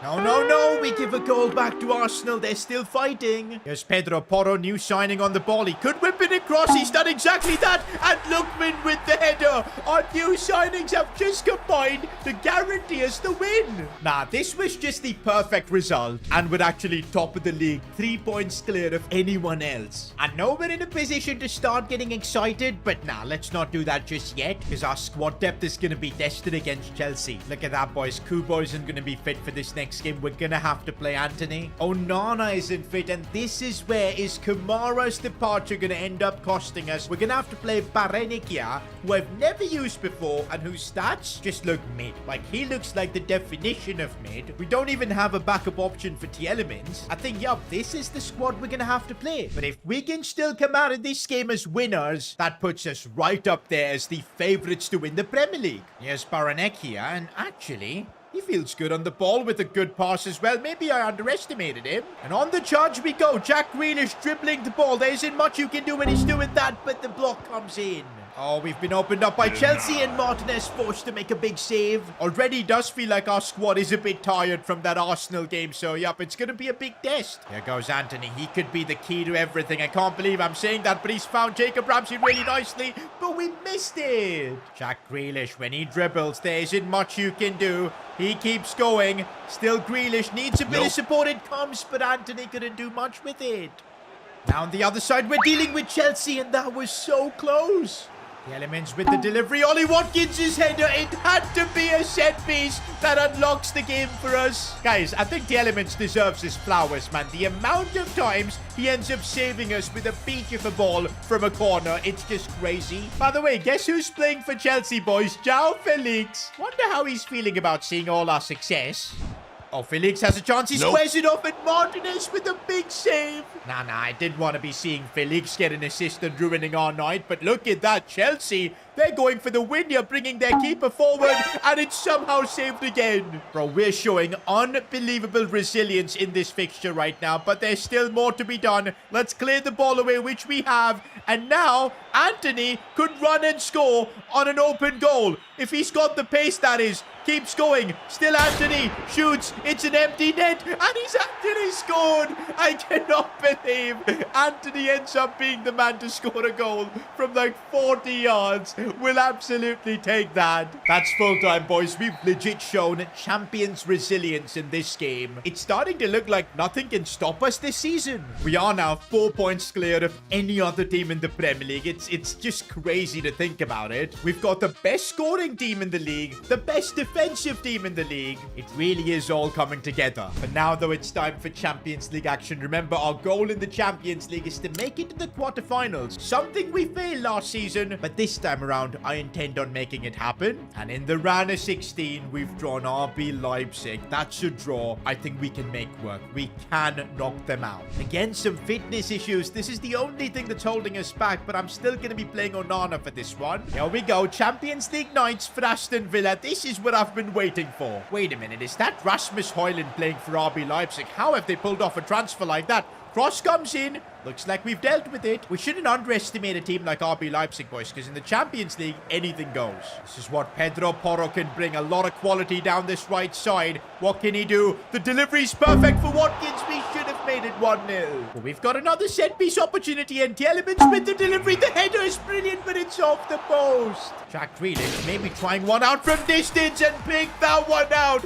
How are these shots going in? Jack Grealish with a dream goal in the Champions League. I think it's a confidence thing. Everything we're attempting, it's just working out to pure perfection. And now we've completely stunned RB Leipzig. They're looking vulnerable. And now we've got a chance of a Jacob Ramsey, who nutmegs the keeper. 2-0 up for us in the Champions League. Looks like Takefusa Kubo wants to join the party. He's going to set up Ollie Watkins. Oh my days, how did he miss that? We would have wrapped up the tie there. But oh, this is the Champions League. We can't get complacent, and we do, which leads to us conceding. Leipzig are back in the tie. That's the Champions League, man. We don't want to be conceding another, because then our advantage will completely be gone. With Kubo in the team, I doubt we're going to be having much problems, because he's just gone through there. Oh, that's just brilliant. Takefusa Kubo, you, sir, are a special player. And honestly, we're starting to go for more. Pedro Porro, who's just been unbelievable down this right flank, looks for Ollie Watkins, and it's game, set, match, done. Leipzig are not coming back from this. What a result this is, boys. We've almost secured our spot in the quarterfinals. But before we can play that second leg, we've got a chance to win my first trophy of this Aston Villa era. It's against Brentford. We're the heavy favorites. I am making a few controversial decisions, though. I feel like Jesse Perry, he's been the star of the Carabao Cup for us, so he's got to play. Also, Pau Torres isn't fully fit, so we'll put Guehi in. But here we are at Wembley. This could be the start of something special.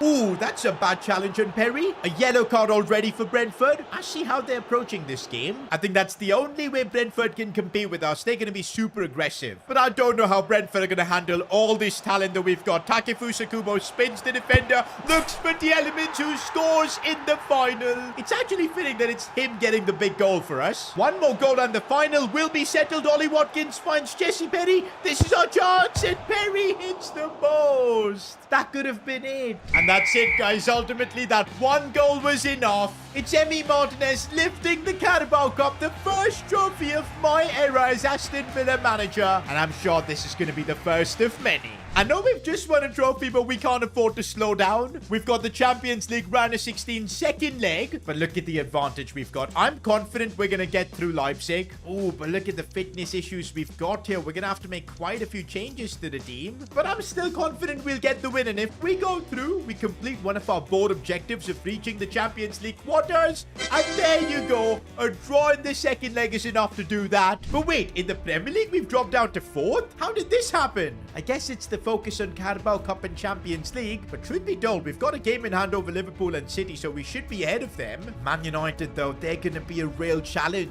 Next episode, though, is going to be the business end of this season. We could win the Premier League and maybe even the Champions League and create history with Aston Villa. It's the business end of the season. This is where contenders are separated from pretenders, and so far this season, as Aston Villa boss, we have developed a team that is a contender to win trophies. We're still in the title race in the Premier League. Champions League 2, we knocked out RB Leipzig and are in the quarterfinals. We even already won the Carabao Cup. But can we keep our composure and win the Premier League? Can we put up a fight for the Champions League? Well, today, this Aston Villa team is going to have to give everything. Here we go, boys. Season finale with Aston Villa. And actually, it could also be the series finale if we somehow end up winning the Premier League as well as the Champions League. But of course, there's still a long way to go for that. I think winning both competitions, we're not ready for that just yet. But man, the Premier League is something I think it is definitely possible. If we win our game in hand, we'll go to second in the league, and then it's going to be a face-off between us and Man United. Honestly, the team that we've built over these last couple of seasons, I think it's ready to become champions of England, especially when we've got Jack Grealish back and leading the team. Well, talking about Grealish, we do have a press conference question about him. Grealish wants his number 10 back. Will Takefusa Kubo give it to him? I'll be honest, guys, the number 10 was Jack Grealish's, and we gave it to Kubo when Grealish wasn't here, and the truth is, Kubo has performed. I feel like it's so unfair to take it away from Takefusa Kubo, who's honestly been incredible for us. I'm making a tough call here. I know Grealish probably deserves it too, but he's gonna have to stick with the number 19 for this season, because yeah, I don't want to change the dynamics of this club. Hopefully Grealish understands, because he's a new transfer. That's the decision I'm making. But hey, we've got more important stuff to worry about than kit number squabbles. We're up against Leicester in our next game, and if we want to put up a title charge in the Premier League, we've got to keep pushing for wins. These should be guaranteed wins for us. And here's our number 10, Takefusa Kubo. I mean, how can I take away his number 10? He is so freaking good. 4 minutes in, and he just walked through that Leicester defense. Now they're trying to do the same thing, but nope, we've got Tapsoba. Not gonna lie, since we signed Pedro Porro, the right side of our team is simply sensational. And then we've got Jack Grealish, who is so good in tight spaces. Once again, Kubo is being released. What can he do this time? Looks for the elements, setting up for Ollie Watkins. Nope. And oh, how is that not a goal? But wait, I think we got a pen. Who's got the best penalties in our team? It's actually the elements. No, Ollie Watkins, definitely. I think let's go this one with Ollie. Come on, Ollie. Get me a goal here. Make it 2-0 and guarantee us the win. There you go. I told you guys, if we want to win the Premier League, these kind of games need to be guaranteed wins. Oh, by the way, look at that. Ollie Watkins is the Premier League's top goal scorer as things stand. And why am I on the pitch alongside him? I don't get this. We're playing Burnley next. For some reason, I'm standing in the middle of the pitch. Okay, I'm finally gone off. The ball went outside. That's a weird glitch in the game. We've seen it a few times. I think Ollie Watkins is down with an injury. Bro, this is horrendous.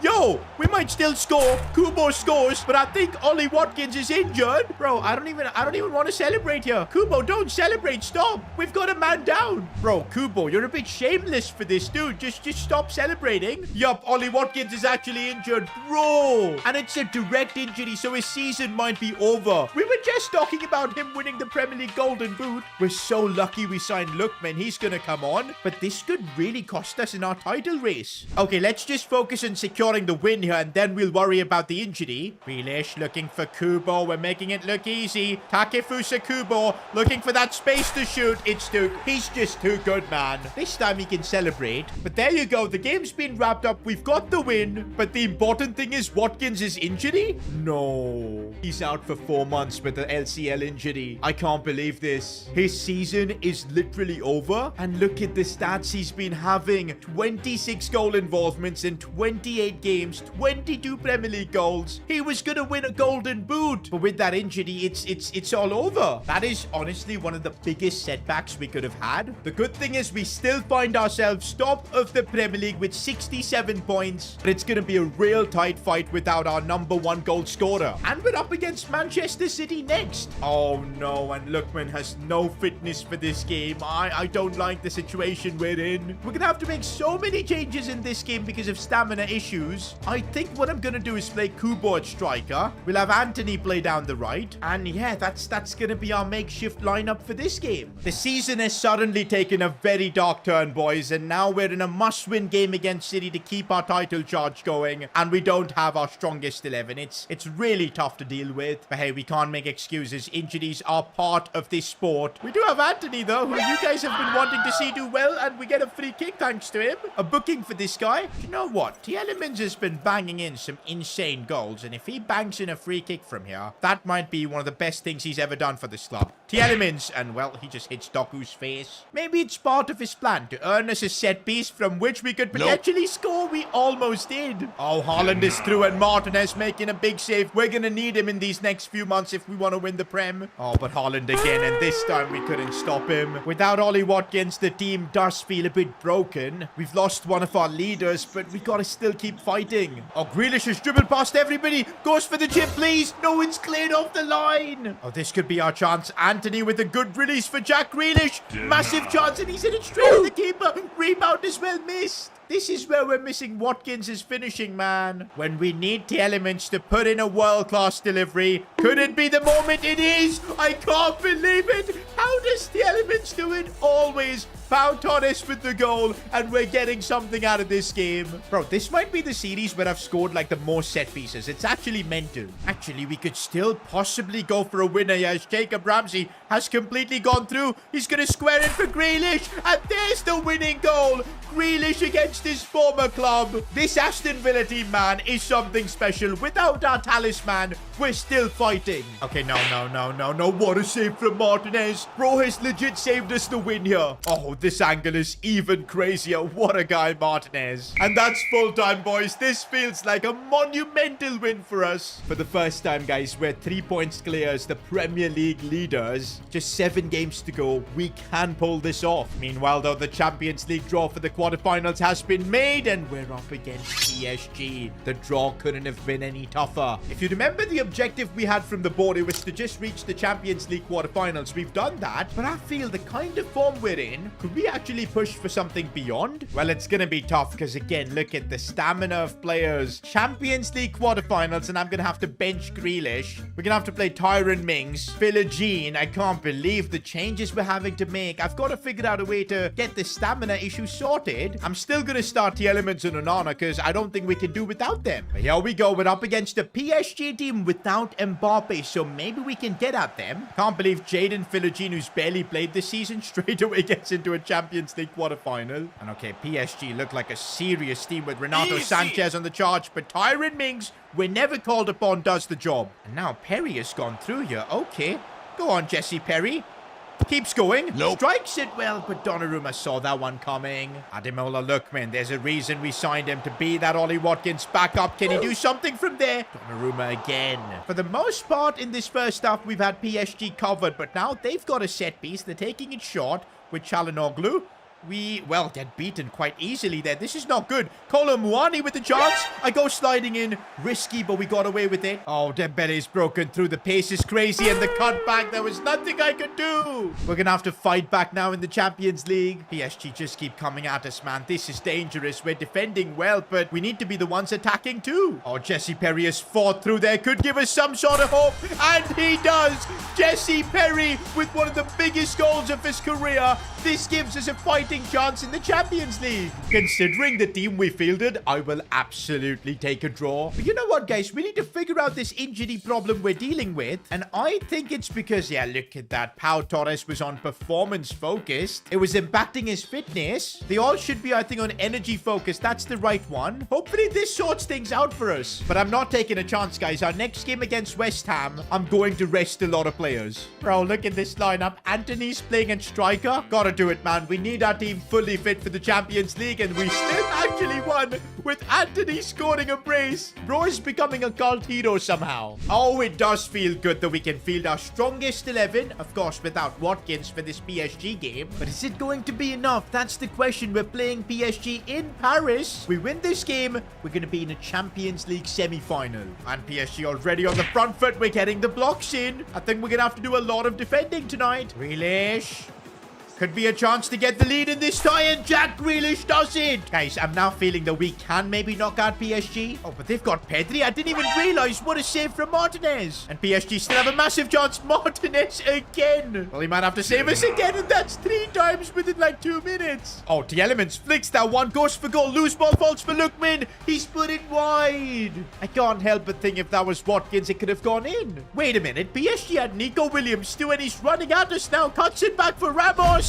And even Dibu Martinez couldn't stop that. Well, it's all square in this tie, and if we don't find a goal now, this game's going to go to extra time. How did PSG keep Nico Williams on the bench? I just don't get it, and he's just run through our defense, and Martinez again with the save. Bro, now PSG are literally all over us. We're going to have to survive these corners. We are doing it, but it's tough. We've got ourselves a corner in the 82nd minute. How many times have set pieces bailed us out? Maybe one more time. It's looking good, and it's in. I just can't believe how we do this every single time. Pau Torres with the goal, and that might send us through. Bro, the Elements might legit be the GOAT, honestly. And that should be it, boys. We are heading to a Champions League semi-finals. We're so close to making Aston Villa champions of Europe. No way, guys. Just look at these stats. The Elements has got 26 assists. I'm sure half of them are from, like, corners. But bro is genuinely a contender for player of the season at this point. It's crazy. Well, would he be able to guide us to a Champions League final is the next question. We have drawn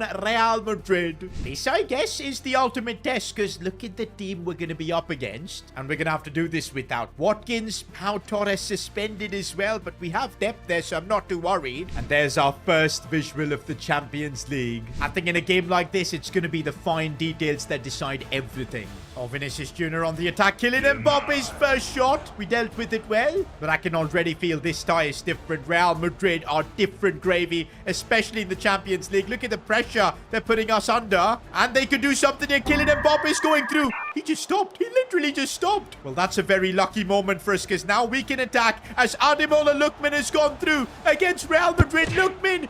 No. Rebound. Chance. That's cleared away too. Takefusa Kubo will not let me down. He's trying and trying to find space. Finds that space, but it's saved. But guess what, boys? We've got a set piece. Okay, we need this to be perfect again. The Elements' delivery. Courtois smart to come forward, but we could still create something from this. Lookman, what was that touch? Lookman fighting through and breaking through as well. This could be our chance against Real Madrid. Ademola Lookman, and he finally gets the goal. It's crazy because he wasn't even supposed to play these kind of games. Watkins' injury gave him a chance, and he's taking it with both hands. On the counter-attack, man, our team is absolutely insane. Lookman doing really well. Power shot, what a save. Oh, Real Madrid coming on the charge. I don't like the situation we're in. It's Jude Bellingham. Too much space, and fair enough. Vinicius Jr. getting them back in it. It's Real Madrid, of course. You know what? For the most part, we've kept them quiet. I think we can still win this. Now, it does look like Madrid have found their mojo back, and that is dangerous for us. Cross comes in. Bellingham's header. Saved by Emi Martinez. What we need to do is get our composure back, and maybe we can do it right now. The Elements finding a bit of space, striking it really well. Yuri Tielemans, another big moment for him. This guy is simply sensational. Honestly, he's having one of the greatest seasons like any player for me has had in career mode. From midfield, for him to be so decisive, it's insane. Mbappe is coming at us, but look at Takefusa Kubo track back. That is literally what this team is all about. Everybody gives their 100%. Full time, boys. What a huge win for us against Madrid. But the job's not done yet. We got to go to the Santiago Bernabeu. Survive for 90 more minutes. But wait, in the middle of that, we've literally got the Premier League title decider next. Aston Villa versus Manchester United is the next game. They're 3 points behind us. We win this game, that means we're gonna be champions. Why is the fixture schedule testing us like this, man? It's brutal. But you know what? Because of the changes we made for the fitness in our team, looks like it worked because everybody's fit for the most part. We beat Real Madrid. Surely we can beat Manchester United too. But it's Man United being the aggressive one, and they found space and they've actually taken the lead. And oh, that's a horrendous challenge. And wait, is that Kamara who did it? Yes, it is. Former Aston Villa player doing that. That makes me want to beat Manchester United even more. But right now, they're literally all over us, and Xerxes got a chance, and Man United 2-0 up. I think mentally being in a Champions League semi-final, the Premier League fight, it's taking a toll on these guys. No, man, we can't concede again. I can't believe it. It's over. 3-0. We're definitely not coming back from this. Man United with an incredible result. And yup, we couldn't fight back. As things stand, because of goal difference, we're still above Manchester United. But this title race is getting crazy. But once again, we're going to have to switch our focus to the Champions League. If we play like how we did against Man United here, Mbappe, Bellingham, and Vinicius will eat us alive. Okay, but the approach in this game is going to be different. We'll be conservative. We'll pass the ball around. We've got the lead. Let's make use of it. But Mbappe's already gone through and he's too quick. Emi Martinez is charging, but Mbappe's chip shot is in. There goes our advantage. No, they're not going to score again, are they? Absolutely not. This is brutal. Real Madrid doing Real Madrid type things. In 10 minutes, we're already behind. Bro, I have conceded 5 unanswered goals in our last 2 games. This is unbelievable. Now it feels like my team just cannot play football. What is going on? We almost conceded a 3rd. We're playing into Real Madrid's hands, man, on the counter-attack. They're absolutely ruthless. What do we even do here? No, that's a pen. Oh my days, the referee saved us. Kubo trying something from outside the box and it almost worked. Whenever we need a magic moment, Tielemans has delivered from his set piece. Now we need him more than ever. Can he pull something off here? Nope. Real Madrid are too smart. Heading into the second half, though, we've got all to play for. We just need 1 goal to take this into extra time. But it's Madrid still coming at us. How do we deal with Vinicius and Bellingham? It's crazy. And there you go. Madrid extend their advantage. It could be all over now. We've got a free kick from a great position, but we need to convert this if we've got any chance. Tielemans. Oh, it's just above the crossbar. Nothing's working. Wait, did we just get a red card? And Mbappe's got a free kick he missed. What did we get a red card for? Okay, guys, so VAR check. Here's Pau Torres, who's apparently sent off. He put in a challenge. For that? He got sent off for that? Bro, I think Real Madrid have paid the referees. I cannot believe we're a man down for that. And Jacob Ramsey's picked up a knock too? Bro, why are we crumbling like this?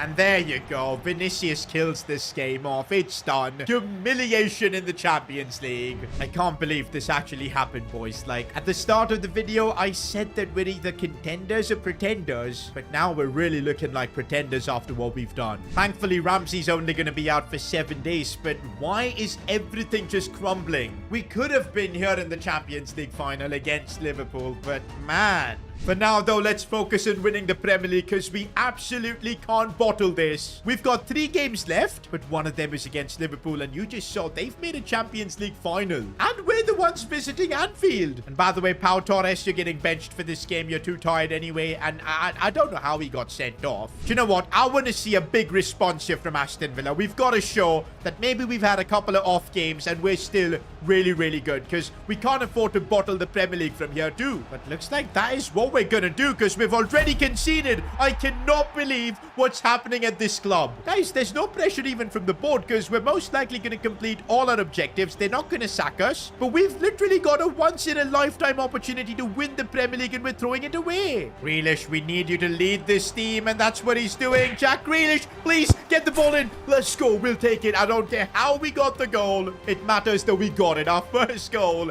in a long time, it seems like. And now Lookman has gone through. Come on, have a big moment again for the club. There you go. Ademola Lookman getting us into the lead. It feels like we're now breaking out of this rut at the right time, and we need this. No, no, no, no. Chiesa and Liverpool have got back in it. Second half is kicked off, and a draw is not going to be enough for us. We need the win. Oh, Kubo's gone through, and this could be a chance for us to get back. We know 1v1. He never misses. We've got our lead back.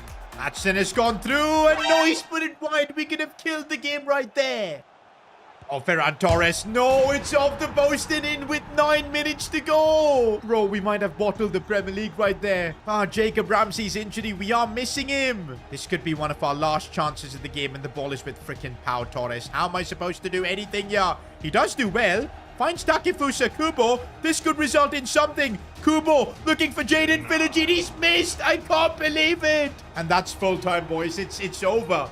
I think we might have bottled the Premier League after this. Yup, Manchester United now have a 2 points lead over us. We're playing Nottingham Forest, so I think this should be a guaranteed win for us. So come on, let's hope we can get that. There you go. Although it was a tough one. And Man United have dropped points. Bro, what is this drama? Heading into the final game of the season, we could still win the league. Final game of the season, and why is Pau Torres on 0 stamina? I just don't get this game sometimes. We'll put Guehi instead. But if we don't bottle it right here, we beat Coventry City, we will be champions of England. We've literally been given a lifeline after we bottled it against Liverpool.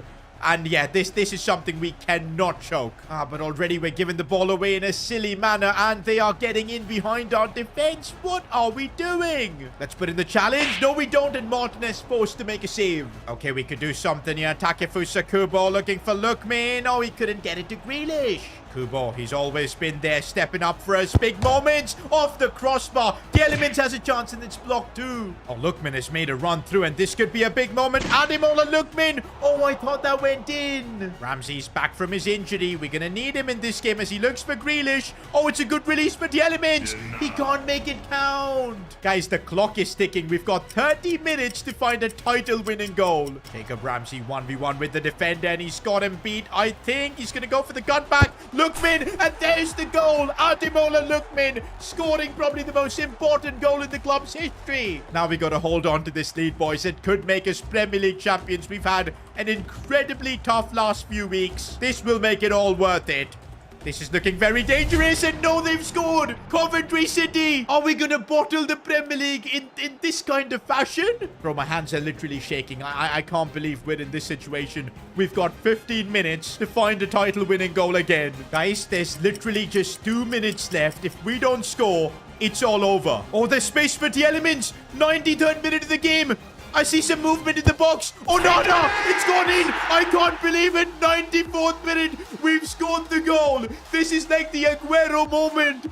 That is absolutely crazy. Has this just won us the Premier League? Bro, I am still freaking shaking, boys. I can't believe what we've done. From the biggest bottle job of the century, we have turned it around to win the Premier League. This is sensational. Bro, I can't believe we're out here lifting the Premier League title, man. I thought this was over, done and dusted. We had choked, but instead we kept fighting. Even after Watkins' injury, we kept fighting. Even after the Champions League humiliation, we kept fighting, and here we are, champions of England. But this isn't the end of our Aston Villa story. I still want to win the Champions League, and next season we're gonna go for it.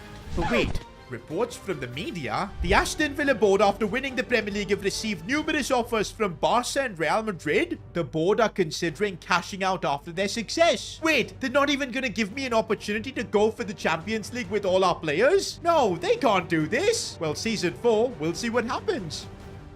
I didn't even realize we made it to the FA Cup final as well. Honestly, though, after winning the Premier League that way, I don't even care. So let's just see if we can actually win this too. And there you go, another trophy. In just 2 seasons with Aston Villa, we took them to Premier League glory in the most dramatic fashion. But now our goal is to win at the Champions League. We got a taste of it last season against Real Madrid, but they humbled us and showed us the level that's needed to win it. If we want to go from being Premier League winners to Champions League winners, we're gonna have to make some serious improvements to our team. But wait a minute, breaking news! Aston Villa are selling 3 of their first team players to foreign clubs. The board believes it's the perfect time to cash out now that they've won the Premier League. The project is complete. They don't believe winning the Champions League is a realistic objective. And no way, guys, it's Pau Torres leaving the club. He's joined Real Madrid. Even Jacob Ramsey has been sold. He's off to Bayern Munich. I can't believe this, guys. It's even Jack Grealish. We literally only recently signed him. He was back at the club, leading by example, and now he's going to be playing for Barcelona. What has this board done to completely ruin our project like this when we last season won the Premier League, reached the Champions League semi-finals too? It's crazy. But I'm not giving up, guys. I'm too attached to this Aston Villa team. We're going to have to rebuild from here, but I still believe we make the right transfers, we can put up a fight for the Champions League. Well, it's a new season, but the board has absolutely cooked us. Bro, I'm looking at this team, and right now it doesn't even look like we can fight for top 4. We've got the young, inexperienced Petty in that cam position. Villagine is nowhere near good enough to be a starter, and there's no depth for the centre-back positions. It feels like our project is starting once again from square one, especially since we're going to be attempting to retain our Premier League title, win the Champions League. I don't know how we're going to figure out rebuilding from here. Let's first see the kind of money we're working with. 140 million. But that's only a fraction of money the board generated from all the player sales, Champions League TV money and everything. Look at that. The board made 477 million and all they're giving us is crumbs. I know 140 million sounds big, but we've got like 3 or 4 positions that we need to strengthen. You know what, guys? The board has put us in a tough spot and it's frustrating having to rebuild our project. Hey, it's not the first time this is happening. João Felix was sold to Chelsea, if you remember. We had to figure out a way, and that's what we do. Even last season, we almost bottled the Premier League, but in the end, we figured out a way, and that's what we're gonna do this season. I think first, absolutely the need is gonna be another centre-back. I can't rely on just Guehi. We need someone to partner along with Tapsoba. Also, since Jacob Ramsey is gone, which is just so sad, man. We developed him so much. But yeah, we're gonna need another left midfielder. And also, the question about Jesse Perry. Do we actually sign another cam to replace him? I mean, you look at his stats, 87 dribbling, 82 passing. Yeah, the shooting isn't maybe right, but we know he's got talent. Some of the goals he scored for us, absolutely insane. In fact, the reason we won the Carabao Cup was partly because of him. So I'm thinking maybe we sign a midfielder that can be backup to both Tielemans and Perry, just for squad depth purposes. But I'm kind of thinking we need to trust Perry to be the next Grealish for us. Hopefully not with the betrayal. Okay, guys, for the left midfield position, I may have an idea. And before you guys go crazy, hear me out. Marcus Rashford, 28 years old. His career is kind of going nowhere at Man United, let's be honest. But if we sign him and we can revive his career, I think it could be big for us. He's very different to what we had with Jacob Ramsey. He's more of a goal scorer. He's got that power shot plus play style, which in itself could get us a lot of goals. And if you look at his transfer fee, it's actually affordable because he's only 83 rated. I'm willing to make a bet on him. I mean, with the board having crumbled our team, these are the kind of signings we're going to have to make. Budget transfers, smart acquisitions, and just hope that they work out. And okay, let's start the negotiations. I don't want to be spending too much money, so we'll start with 34 million. And well, I'm telling you, we're getting a deal on this. I really think we can just stick with 34 and get this deal done. There you go. And we've actually pulled this transfer off. Once upon a time, Man United's golden boy, rejected by that club, now going to play for Aston Villa. I'm really hoping this can work because I feel Marcus Rashford has got everything to be a superstar. And that's the first signing the Premier League champions are making this season. Well, it's good to be calling ourselves that. We still have about 100 million left. We need a centre-back, probably a midfielder too. Looks like we've got to first play the Community Shield final. Well, we're Premier League champions, FA Cup winners. But of course, we're knocking a very different team that actually won the Premier League. We're going to give Marcus Rashford his debut. I guess it's time to see how much of a downgrade our team really is right now with all the departures. Before the final, though, we've got a press conference. The Elements is unhappy with the lack of recognition recognition he's got from his corner deliveries, he feels that he deserves the dead ball plus playstyle as a reward. Oh wow, 721 likes on this. To be honest, I don't think I've ever used a player who's been that perfect with set pieces. I think last season he had like 25 plus assists, and almost every game we were scoring from the corners. And well, you guys are absolutely right. The Elements has earned it. He's got the dead ball plus. Now I'm expecting him to give even more assists. We do have a bit of a different Villa team heading into Wembley for this Community Shield final, but I'm hoping we can play with the same intensity. One thing I'll say, I'm absolutely glad the board have kept hold of Takefusa Kubo, because without him we'd be in a really bad spot.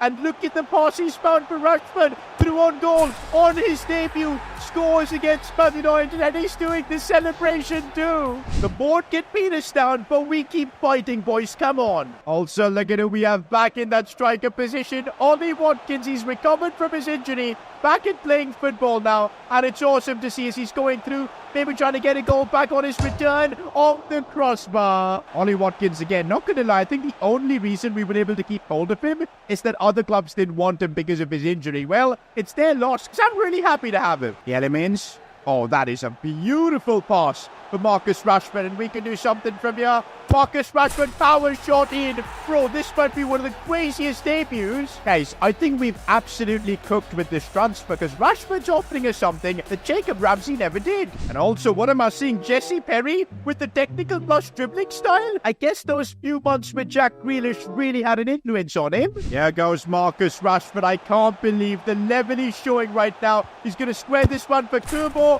and it's 3-0. That should be the Community Shield in the bag. That's how you start the season, boys, with a trophy. Even after the board sold so many key players, it's starting to look like we're just as strong. But let's not get ahead of ourselves. The Champions League is going to be a lot harder, and for that we do need to improve our defense. I do have an idea for the centre-back position. I mean, we're replacing a Spaniard in Pau Torres, who of course left for Real Madrid. Why not go for Robin Lenormand? 85 rated. I know he's 29, but yeah, it's actually perfect. We do need a player in his prime to help us win the Champions League. Oh, but that 65 pace is making me question this. He's got good play styles though. Another option we've got is 32-year-old John Stones. He's currently playing for Napoli, and you know what? I actually like this, because you look at his stats, extremely well balanced. He knows how to win the Champions League. He's done it with City. Maybe a return for him to the Premier League could be epic. He's got a bit of pace too, but of course it's the age. But to be honest, I don't think 32 is that bad. He's not going to be dropping in his overall this season at least, and I don't think we're going to have to pay that much of a fee to get him. Let's do this, boys. I'm bringing in John Stones to Aston Villa. I think because his contract's expiring with Napoli, we could get away with like a £33 million offer. That would legit be insane. Well, no, they do want 38, so we're going to have to negotiate a little bit, but we could still get a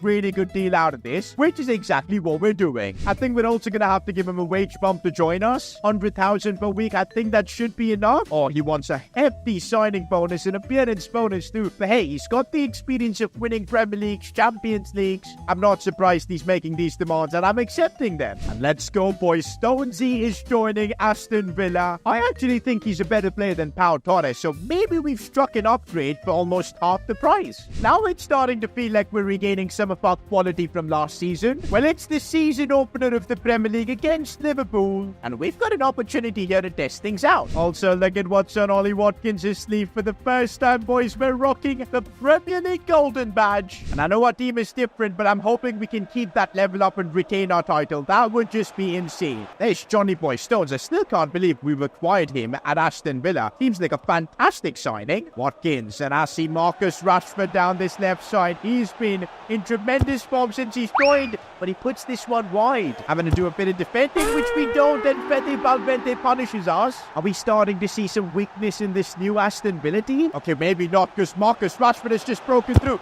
Finds a bit of space, and it's off the post. Oh man, we're having to do way too much defending here. Bruh. John Stones, he puts in a bad challenge, and we concede again. It's starting to feel like I'm missing Pau Torres, I'm missing Jacob Ramsey, and of course Grealish too. Because yeah, our title defense has not started off well at all. A bad challenge as well on Onana. Oh, it's a red card for Liverpool. I thought there was just the yellow. Okay, that changes things. We could actually make a comeback. Liverpool are literally a man down, man. There's no reason for us to not make a comeback. And Marcus Rashford, Rose finishing, is actually a bit mad. Still having to do a bit of defending. And now John Stones is getting into the rhythm. That's what we want to see. And he's also a really good technical footballer. So he's going to run all the way up. Run back, Crawley. That should have been 2-all. Marcus Rashford, though, has broken through. Is there support? No, he's going to go by himself. How is Alisson saving that? Well, that's the first set piece, though, we're taking with T Elements with his new dead ball play style, but he can't make the most of it. Ollie Watkins could score his first goal back from his injury, and he gets it. That's the equaliser. Come on. Unfortunately, there was no time to get the winner. I really feel like we've dropped a couple of points here. Liverpool were literally a man down for the entire game, and they still managed to hang on. Bro, what a stinky start we've had to our Premier League title defence. We're literally 14. Just 1 point from our first 2 games. We've still got like 64 million to spend, which I'm thinking we can use to get a midfielder in for squad depth. But before we make that transfer, I at least want to secure our first Premier League win of the season. And we're playing Lookman for this game, and maybe he could help us get that, but what a save. Kubo's got the ball. He could whip it across, and it's looking perfect at Lookman with the header. Gotta say, man, we are blessed to have both Lookman and Watkins at the club. They both offer something different, and they both perform well on the pitch. What a finish from Lookman. Well, defensively, it seems like we've just been opened up, and from that angle, how have they scored? Well, there goes our advantage. Jesse Perry holding on to it really nicely, but he ran out of options there, so he's going to try and dribble all by himself. And oh, that's a cheeky finish. What a goal from Perry. Okay, why is our defense just not completely there? This is horrendous, yeah. We need to get away from this situation, and Tapsoba does brilliantly. This is where we need like one more goal to just feel safe. Okay, we could finally get that goal here if we find Marcus Rashford properly, which we have. And Rashford, he is so good with that finish. I feel like we've done this, 3 or 4 times in this episode already. And that scored us our first 3 points of the season. Even though we got our first Premier League win of the season, I'm not confident with our team. I think Rashford's come in and done a great job. Stones has been okay. I think he still needs time to adapt, but I'm feeling we're lacking something in that midfield. Maybe Jesse Perry. It's too early to trust him. Do we need someone better in that position? It's a really tough decision to make, but we do have almost 64 million to sign a cap. But we gotta make that decision quick, man. It's the transfer deadline day. I really can't decide, boys. Champions League's gonna be starting soon, and we need this team ready by then. You know what? I'm gonna leave this decision up to you guys. What do you think? Do we trust the young Jesse Perry, who continues to improve, get better? I know he literally scored in our last game, but can he keep doing it game after game? I know he's developed the technical plus play style. Also, the potential seems to be there. In 6 weeks, he should be up to an 80 overall. Do we take a chance? The thing is, we're going for the Champions League. We need the best, so it's up to you guys. Let me know in the comments what should be done on transfer deadline day. You'd think after helping Aston Villa win the Premier League, the board would give us all the resources we need to win the Champions League. Instead, the board sold out. Jack Grealish, Pau Torres, and even Jacob Ramsey all were sold to foreign clubs. To make things worse, we only got a fraction of those player sales as our transfer budget. Somehow, though, we're making things work by signing players like Rashford and John Stones. But one player we haven't been able to replace is Jack Grealish. That kind of quality, it's really tough to replace. We do have the money, though, 64 million left, but only 10 hours on deadline day. Time is running out. We need to make a decision because the Champions League begins soon too. Alright guys, this is going to be a massive episode because I think we've got decisions to make. And it all starts with trusting Jesse Perry or not. You guys have seen him play. He's been pretty good for us, but he's only 18.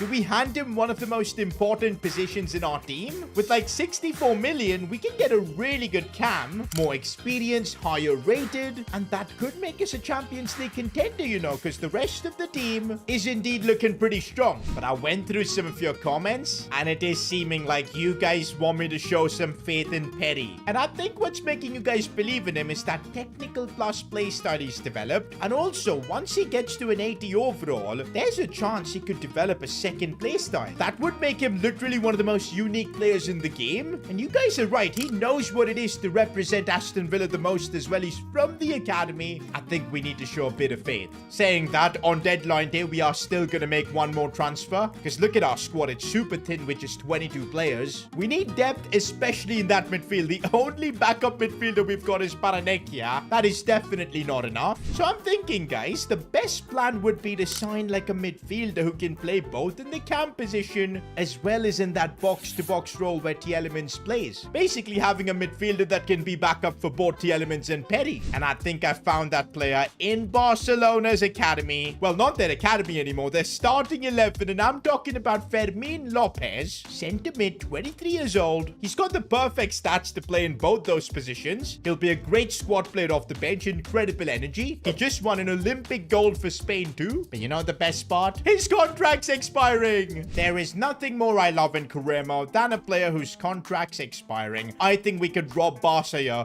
with a crazy deal. 10 million is my offer. Okay, they do want a fee above his market value, but we ain't gonna give them that. 11 million's my counter. I'm playing it risky on deadline day, but I think we can pull this off. There you go. We've got it down to 11.7. Okay, let's stick to 11 and see if Barca will make it happen. And there you go, boys. That's how you negotiate. Hopefully he'll agree for a rotation squad role. Yup, he does. That's what we need from him. Okay, the wages are going to be a problem. He's not earning 81,000 per week here at Aston Villa. 60k seems more realistic, and he's willing to take that. And there you go, boys. We're signing a wonder kid from Barcelona. Well, he is 23 years old now, so not really a wonder kid, but definitely a top-tier talent. And who knows? He might actually be good enough to give some competition to Jesse Petty or even the Elements. And that's it, guys. We're getting through deadline day. We've built our squad, and now it's time to see if we can deliver in the Champions League. Okay, that's our Champions League grouping reveal. We've got Leverkusen, Monaco, and Porto. Not gonna lie, that is a very challenging group. Any two teams can make it out of here. We have to finish first, boys. I want a favorable draw in the round of 16. Okay, but first, I think we need to focus a bit on the Premier League, because being 8th as the defending champions is definitely embarrassing. The only way to move up the table is by winning games. All right, boys, you guys can see number 14 right there. That's right, Fermin Lopez is making his debut and already getting an interception. Let's see what he can add to this team. This is not the start I was expecting. We are defending, but it's proven to be tough. John Stones does really well. And here's our other new signing, Marcus Rashford on the attack. Looking inside for Fermin Lopez. Let's see what the new Aston Villa boys can do, but Fermin loses the ball. Oh, and I've just sent Marcus Rashford completely through on goal. He could score yet another goal for us, and Rashford does not disappoint. When I signed Rashford, I didn't expect him to be this lethal. One thing about Fermin Lopez is that he is willing to run the yards, press as much as he can, because, hey, that's part of his role too. And actually, that gives more freedom for Yuri Elements to drive the ball forward, make a pass like that, send Ollie Watkins through, and there is the second goal for us. Oh, and look at that. Rashford finished this game with a hat-trick. Guys, I actually can't believe how successful Marcus Rashford's signing has been. 7 goals in 5 games is not normal. Maybe joining Aston Villa is the best thing to happen to his career. Before our next Premier League game, though, we've got a press conference. And would you believe it? All the questions were about one player. And no, it's not our star striker, Ollie Watkins, or even new signings like Rashford and Stones. Instead, all the questions were about Anthony. Anthony's coming to training earlier than everyone. I haven't noticed that. But he's been putting in the work almost every day, focusing on his weak foot and unlocking the technical plus play style. He's ready to do whatever it takes to get into the first team. He thinks he's ready to play the cam position. Alright, guys, you lot wanted it. So from a 1-star weak foot, he's gone up to a 4-star weak foot, and he's actually unlocked the technical plus. You guys and your Anthony Phantom, bro, it's actually insane. But am I gonna make him a starter at cam? I mean, he's got the stats, to be honest, but the passing and shooting, nah. I would rather still trust Jesse Petty, I'm not gonna lie. Although now Anthony makes a really good case of starting over Kubo. And okay, for our next Premier League game, we will start Anthony. And there you go, boys. This is a new version of Anthony, completely upgraded, that can also use his right foot finally. Oh my days, we concede a ridiculous penalty. Anthony starts and we're almost going to go 1-0 down. Come on, Emmy, make the save. No, he doesn't. No, I'm not blaming Anthony, but I'm just saying. He needs to use all those new abilities he's unlocked in training. Apparently, he was coming early to all the training sessions. I did not see that, but oh well. Okay, we're on the attack now. Ollie Watkins got a chance, and there you go. Watkins gets us right back into it. Yo, John Stones is a lucky man. That could have been a sending off. All right, Anthony, there's space for you to attack now. Come on, show us what you've got with that technical plus play style. He keeps going. He keeps going. And Anthony, you should have scored. And Jesse Petty as well. Oh, Anthony's making a really nice run, but he couldn't get there first. Oh, we could still have a chance. Anthony on that right foot has actually scored, bro. Well, for this goal, I got to give credit to you guys because it's the only reason he was able to shoot with his right foot. If this was Anthony with a 1-star weak foot, this was heading straight to the corner flag. Now we've got Marcus Rashford looking for more. He's too good, man. The most lethal player I think I've used so far in this Aston Villa series. He gets one chance and he just bangs it home. And that's another win for us in the Premier League. And just like that, we've moved up to second in the Premier League. We're going to defend our title with everything. But of course, the more important trophy this season has to be the Champions League. And we definitely need to top our group. In fact, I've just received an email from the board. For all what you've achieved here at Aston Villa, one thing I'll say, your job is not at risk. But the same doesn't go for the players in our team. If we don't make it to the Champions League semi-finals, at least, we'll be cashing out on more of our players. Bro, this is crazy. I don't know whether to be happy about my job here at Villa being safe, or the fact that every season, if we fail in the Champions League, the squad's gonna get worse, the rebuild's gonna get more difficult. But you know what? Let's not think too far ahead. We've got Porto as our first Champions League opponent, and we've got our best 11 available. Let's kick off our Champions League campaign with a win. Well, I think Porto have made a big mistake, which has led Ollie Watkins completely through on goal. He's got to take this chance, and he does not miss. Premier League or Champions League, Watkins will score. One thing we are missing, though, is seeing Jesse Perry take hold of the game and really dominate, because that's what Grealish used to do. Can Perry as well make his mark? And he's carving through. He's carving through. And he almost got his goal. Oh, and yo, we've got Takefusa Kubo going on one of those mazy runs. Can he be stopped? I don't think so. And he's got the finish as well. This is why we can't have Anthony as a starter. Kubo's too good. Pedro Porro now making it through. And I see Rashford completely empty. It's too easy. We are cooking something special here with this Villa team. Literally the start we needed, boys. Top of our Champions League group. Look at Leverkusen. They won their game too, and I think they're going to be the team that competes with us for that top spot. Oh, but this is the thing that held us back last season. Squad fitness. And also Tapsoba being unavailable. Good thing we've got Guehi, but he's also not fully fit. We're going to have to bench Rashford for this game. I'm thinking Lookman's got the pace. I don't mind using him down the left. And even Jesse Perry looks a bit jaded. Do I try what you guys have been telling me to do? Anthony in that cam spot? Well, let's give it a go. Okay, we've just been opened up and a cheeky chip. And what? Was that Darwin Núñez at Bayer Leverkusen? This is the second time I start Anthony and we like directly concede the first goal. Okay, Anthony at cam experiment is going a bit haywire. Plus, we don't have Marcus Rashford this game too. I don't like this. But here's Anthony in that cam roll. Looks for a good pass. And he actually got an assist. Yo! Watkins is always the one to score. But Anthony out here channeling his inner Kaká. Okay, I think we've dealt with the situation quite well. He shoots, but what? How did that go in? At the near post to Emi Martinez. How? Well, now things aren't going according to plan.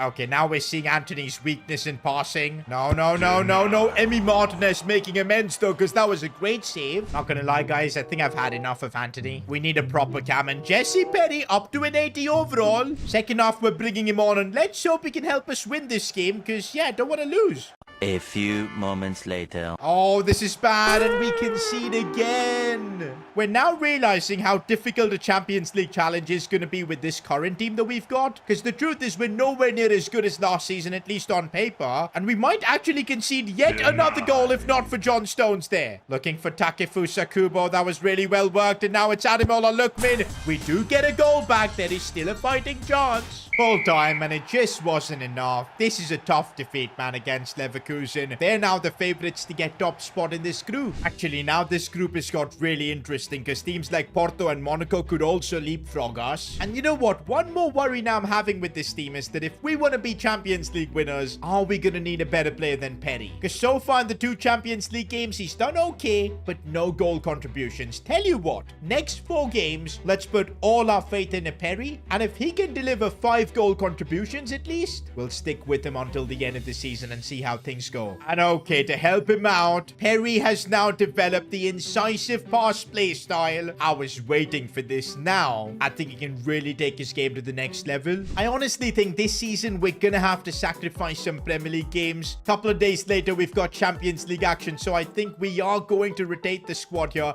as much as we can. Priority for now is definitely the Champions League, but can we still win? No, we are gonna drop points because of it. But at least then let's try and get results in the Champions League. We we need to beat Monaco, and Perry needs to deliver. And here he goes, Jesse Perry on one of his best runs. He still keeps going. Can he actually get through? No, he can't. Well, I see a lot of space in there for Jesse Perry if he's got the pace. Let's see. Pushes the ball forward. Jesse Perry now 1v1. Could get a goal, and let's go. He gets the finish right. That's the 1-goal contribution he's already got. Pressure's on for Perry, and he's so far delivering. There he is, looking for that through ball for Ollie Watkins, who's, of course, got the pace. Tough angle though for Ollie, and he almost made it work. By the way, it really feels like we've not scored a set piece in so freaking long. Maybe that'll change right now. No, it doesn't. The Elements' deliveries are not looking all that good lately. But Ollie Watkins has gone through looking for another one. There's the second goal. We score one more goal, and I think the win is guaranteed here. It looks like Jesse Perry wants to be the player contributing. Still Perry. He couldn't sneak it in. Jesse Perry again on the ball. Is he going to look for a passing option? Or is he going to try and go by himself? He's actually gone through. Looks for the cutback for Marcus Rashford. Opening up a bit of space, and he gets the goal. That should be a Jesse Perry assist too. 2-goal contributions, man. Let's go. And that's how you respond in the Champions League. And look at that, boys. Jesse Perry with 2-goal contributions. He just needs 3 more in 3 games. Should be easy. Okay, we are simming the second game against Monaco because I'm confident our team should win. And there you go. We do win. And Watkins actually scored a hat-trick. And Jesse Perry did get a goal contribution, boys. He got an assist. He now needs just 2 more. And also, guys, our next game in the Champions League is going to literally decide whether we top the group or not. Because, yep, the fight is between us and Leverkusen. I think we've already guaranteed our spot in the round of 16. But I really want that favorable draw. Okay, wait a minute. The Elements injured before our big game against Leverkusen? Oh, no. He's pulled his hamstring. He's going to be out for like a month. Bro's going to miss both our Champions League games. I mean, I'm definitely glad we've got Fermin Lopez because he's going to come through now. But this is the big game. We need to win this if we want to top our group. And looks like Takefusa Kubo is in the mood looking for Watkins. Now Jesse Perry carving open some space, but there's no one for that pass. Okay, there is Watkins, and Watkins gets the goal. Is that goal contribution number 4 for Jesse Perry? I think it is. Most importantly, we're leading this all-important Champions League game. And there we've got Fermin Lopez doing a job defensively. That's what we need from him now. Looks for that pass for Rashford. And I think Rashford could do damage here. He's actually broken through. Marcus Rashford, we've made it 2-0. Fermin Lopez helped massively with that goal. Oh, but we've been opened up here. We don't want to be conceding because we've played so well. Martinez, good save. I mean, that was straight at him. I think we need that 3rd goal to seal things. And on the breakaway, Ollie Watkins could help us get that. He needs a bit of support. It comes from Jesse Perry. Oh, come on. That's maybe the difference between Perry and Grealish. I just clocked, guys. We're going to have to take set pieces without the Elements. We haven't scored a single set piece this season, and that trend is going to continue. While Leverkusen in this second half have been a lot better, and Darwin Núñez just scored a bicycle kick on us. We concede 1 more, and Leverkusen are probably going to top this group. Takefusa Kubo making a nice run. Fermin Lopez finding Ollie Watkins. This could be the goal to seal things for us. And Ollie Watkins does not disappoint. And oh man, that is such a relief for us. Fermin Lopez as well coming through with the goal. I'm telling you, he's going to be an unbelievable squad player. But take a look at this, guys. We're just 1 win away from securing top spot in this group. Also, wait a minute. Jesse Perry, 5 goal contributions in the Champions League. When did he get that extra one? Maybe in one of the games we simulated he got an extra assist or something. But yup, that's his challenge done. And he's up to an 81 overall too. We're going to keep trusting Perry. But now let's go out there and top our Champions League group. Takefusa Kubo wriggling through defenders, finding that space. He's so good. The chip almost worked. Not going to lie, guys. I am definitely missing the Elements for set pieces. He was just so good. Are we going to actually score without him? Absolutely not. You know what? Let's try Pedro Porro as a set piece taker. He looks pretty good at it. Plus, I can get the same angle as I do for the Elements, and it's still not going to work. The Elements just does something special. Pedro Porro doing his left wing impressions here, and it's actually working.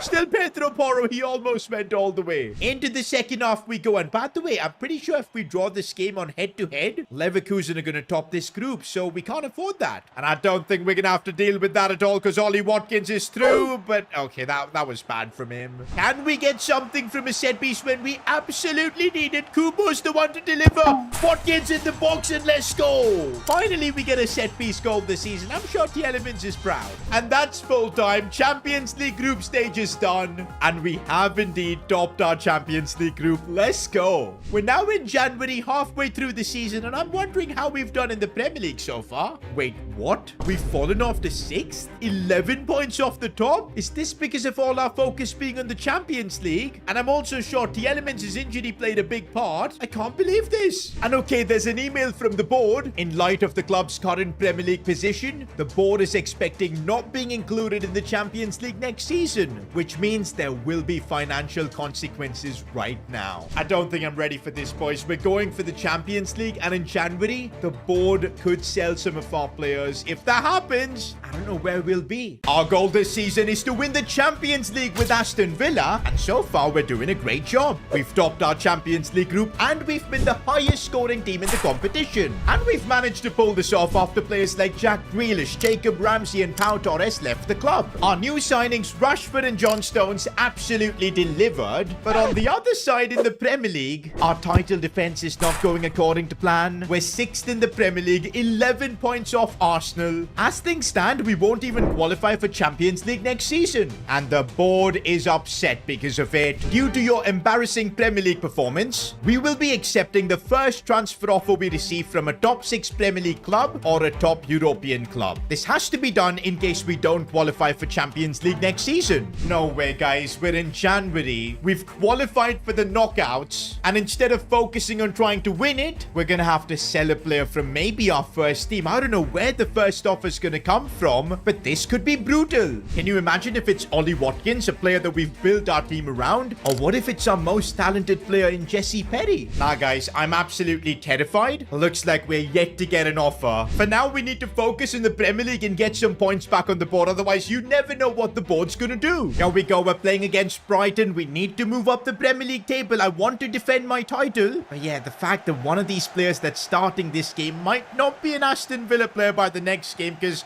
I don't know where we could get an offer from, but let's ignore all of that right now and focus on getting all 3 points. Yuri Tielemans, who was injured for quite a while, he's now back in the first team, which is awesome to see. And let's see if he can maybe get himself a goal. Well, not in that instance. Other way, Anthony's playing in this game. He's now got the technical dribbling style. Thanks to you guys. He's making it work, and what a goal. Bro, Anthony is somehow becoming a cult hero in this series, because now he's actually good enough to do a madness for us. We're still going to use him as like a super sub, a squad player, but whenever he plays, he keeps impressing me. Do you know what, Anthony? We'll let you do your spinneroonie now. Honestly, we are right now cooking Brighton. Ollie Watkins got a chance, and there you go. That should be the 3 points for us. But man, even with that win, we're not moving up the table. That's how much we had fallen behind. Okay, we're still yet to get our first big transfer offer, man. I'm still worried. It could have been Ollie Watkins, though, but the first email that pops up is Ian Madsen. We're so lucky. Although Watkins' offer came from Leverkusen, we're not going to consider them a top European club. But yep, I think Ian Madsen, we're going to have to accept this. It's coming from Liverpool, 60.4 million. This is brutal, guys, because he's been tremendous in this series down the left flank. So much pace. Replacing him is going to be an absolute nightmare. But hey, I'm accepting it. And you know what? All things considered, looking at my first team, he's probably one of the players I'm okay with letting go of. Do we have any squad depth for the left back position? We don't. So I guess we're going to have to make a big left back signing after this. And that's that. Ian Madsen has been sold. The transfer has gone through. I don't like this. We're massively strengthening Liverpool. But hey, we didn't have a choice. This was the board's decision. Before we sign that left back, we've got a game against Nottingham. We win this, and I think we could move up the table ever so slightly. I guess for now, Wrench is going to have to play left back, but we've got a full first 11 here. This should be good. I know we won the Premier League last season, so the pressure is mostly to win the Champions League, but I still want to defend my title. Imagine winning back-to-back Premier Leagues. Not many clubs can do that, and we've got the squad to actually attempt it. But yeah, for that, we've got to keep winning, moving up the table, and getting close to Arsenal, who are first. Oh, we could actually concede here, but Emi Martinez, good save. Yo, what is that cross? Is that David Beckham? I mean, what? The header was perfect too, but that cross was insane, and we're 1-0 down. Okay, Marcus Rashford trying to get us back quickly. That was just a ruthless finish. That's how you respond. Oh, Kubo's got a chance here. Tough position, though, but we know he can dribble through almost anything. Still Kubo. Finds space, but it's saved. Not gonna lie, I am missing Ian Madsen. He's always there bombing down that left side. Instead, we're gonna have to find a way to score without him. And maybe a corner can be that way, but this season, our record from set pieces has been pretty darn tragic, so I'm not sure what to expect. Come on, T-Elements. Put in a good delivery. It's decent, but not good enough. For some reason, ever since we gave T-Elements the dead ball playstyle, his set pieces have been tragic, but Ollie Watkins, okay, you don't need a set piece if you can put in a cross like that. T-Elements getting an assist. Watkins with the goal. And that's the full-time whistle. We get the win. And finally, we're moving up the Premier League table. That's a relief, but there's still a long way to go. The gap is still 9 points between us and Arsenal. By the way, it's now time for the Champions League draw. We topped our group, so we're probably going to get a team like Juventus, Atletico Madrid, Bayern Munich, or even Barcelona. Bro, we could get a really tough draw. Round of 16 and we get Atletico Madrid. Oh boy, it's gonna be a challenge making it past them. And that's kind of why we need to sign a world-class left-back. And to be honest, after making that sale of Ian Maatsen, we've got 108 million to bring the left-back of our choice. Talking about transfers, we do have a press conference question, and it's a big one. Neymar Jr. has noticed that Aston Villa needs someone at the cam position and is interested. I mean, I know we're looking for a left-back, but of course, Jesse Perry at the cam position is only 81 rated. He has done pretty okay so far with 9 assists in 31 games. But Neymar would be different gravy. But oh no, his overall has taken a massive hit. 81 rated right now. Oh my days, he's only got 57 pace. Okay, yeah, this is not happening. I'm sorry, guys, but we're not bringing Neymar. He's kind of finished in career mode right now. Well, even if he was good, we're trusting in Jesse Perry, so nope, we're not signing anyone else in that position. The next question is from my official Discord server. Yep, finally, the S2GFC Discord server is live. This is where you guys, the community, can hang out. I recently even did a Q&A over there. So yeah, make sure to join the Discord server to get involved, because it's a fun place to be around. But do be nice there, because if you go out there hurling abuses and all that sort of stuff, you're gonna just get yourself banned. But okay, this is the question we've got. It's been noted that Ademola Lookman has complained about his role at the club. I feel like when Watkins was injured, I showed my worth to S2G, but he doesn't still value my skills. He stated to Piers Morgan. What's up with all of our players just heading to Piers Morgan as soon as things don't work out? To be honest, guys, I'm not going to make Lookman a starter. Ollie Watkins is still my main man. And I think Lookman knew about this when we signed him. He was signed to be a squad depth player, and he's going to continue being that. If he's not happy with it, maybe we sell him in the future. But what we need to do now is bring in a left back. And I think the player closest to Ian Maatsen is Nuno Mendes. He's got that rapid pace, decent dribbling, can be an attacking force as well. And yup, I think I want him, but Man United are going to make this difficult. Okay, we've got 108 million, so I think this is possible. Let's start with 80 million as my first offer, and they've countered with 97. We can definitely afford him, but we're not giving this much money to Den Haag. Let's negotiate it down to 85. And okay, they've come down to 88, but I'm going to stick with 85. I'm not letting Den Haag get a deal here. And there you go. Not going to lie, I'm really happy with this transfer, because I thought replacing Ian Maatsen will be difficult, but Nuno Mendes is just as good, if not better. And that's it, boys. Transfer deadline day. I'm actually happy we're getting done with this, because I don't want the board selling any more players. But this is it. The squad we've got to try and win the Champions League with. It's going to be tough, because we don't have world-class players in every position. But hey, we're Premier League champions. We're going to give it everything. But look at the Premier League. We've dropped down positions once again. Well, next couple of games before the Champions League madness begins, we've got Chelsea and Man City. We get wins against them, and it could bring us back in the title race. Also, we got Nuno Mendes making his debut for this one. Kubo.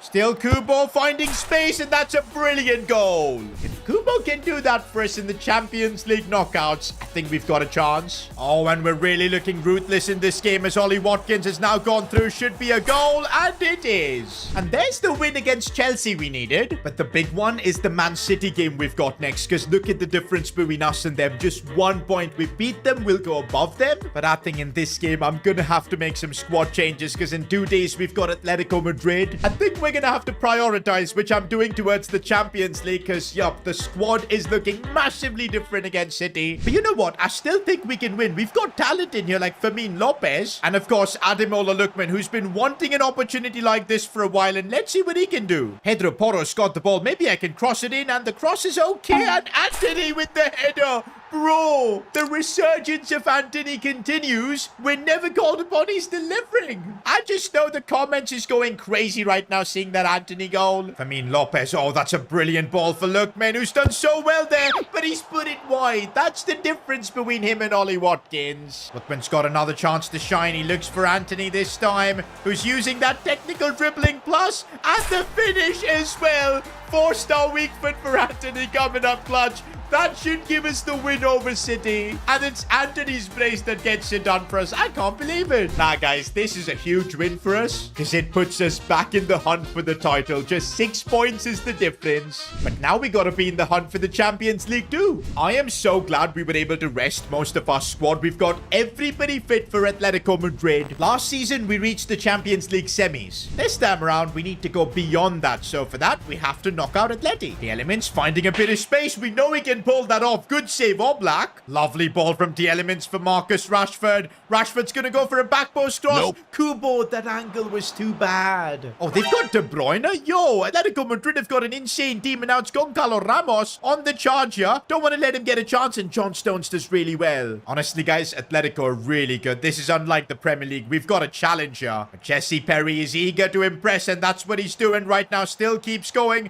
looking for a passing option. Watkins comes, but we couldn't make it work. This game has been so tight, man. 50 minutes and it feels like we haven't had a proper good chance. Jesse Perry trying to create some space. Marcus Rashford's now there. The Elements, we're moving the ball around nicely. Is it going to lead to a chance though? No, it doesn't. Maybe it still could. Marcus Rashford's shot is deflected. Watkins' chance. He's put it wide. That was our best chance of the game. Oh, this could be the opening we've been waiting for. Marcus Rashford's gone through. Can he make it work? Yes, he can. He's a lethal finisher. Marcus Rashford in a Champions League knockout game gives us the lead. We've got the lead now, but if we can extend it, it would put us in a really good spot. And that's what Takefusa Kubo is trying to do, but he couldn't get the finish. Maybe the Elements could deliver something. And Ollie Watkins, how is that not going in? Oh, Jesse Perry has found space. This could be the big goal we need. And Jesse Perry gets his big moment. That should be the advantage we need to go through. Full time, boys. That puts us in such a good spot to make it to the quarters. We've now got the second leg against Atleti. And I think as long as we score the first goal, we should be able to go through. And okay, this is what I like. Our first team is fully fit. We've been managing our squad brilliantly. Let's go out there and send Atleti packing. Jesse Perry looking for that pass for Ollie Watkins on the volley first time. What a finish!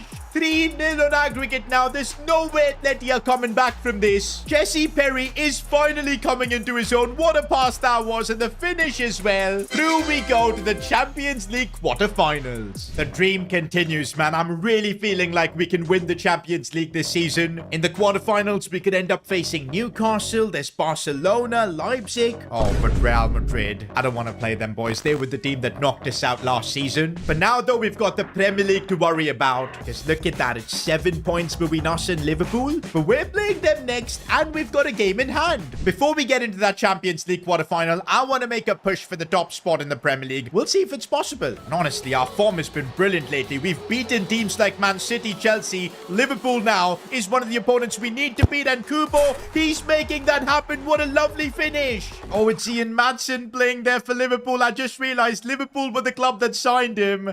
This is a tough one. And actually now Liverpool might have a chance to score, and they have. For us, the only option to get back in the title race is beating Liverpool. So yeah, we need a result here. Oh, Chiesa going for goal again. Liverpool with a massive chance. Thankfully, the ball goes out. I think there's a reason why this Liverpool team are top of the league. They're actually really good. This is going to be tough. Ollie Watkins breaking through, and this could be the chance for us to get our lead back in the game. Watkins never disappoints, but this time, how did he not finish? Okay, he's going to get another chance at this. He's going to get another chance, but no. Second half, and we've still got a job to do. Oh, and Ollie Watkins once again breaking through. Could he make this one count? Goes for the finish, but what was that? We're wasting too many chances, boys. Maybe we need a set-piece goal like the old times. This season, we haven't scored a single one. And Ollie Watkins, he's put it wide. Actually, I think we have scored a set piece this season, but it wasn't with the Elements. Oh, Pedro Porro's gone through. Might be him getting the big goal first. And he's put it home. Pedro Porro. Our right back is putting us back in the title race. Oh, we've got another chance chance here to seal this game for us, and Ollie Watkins does it.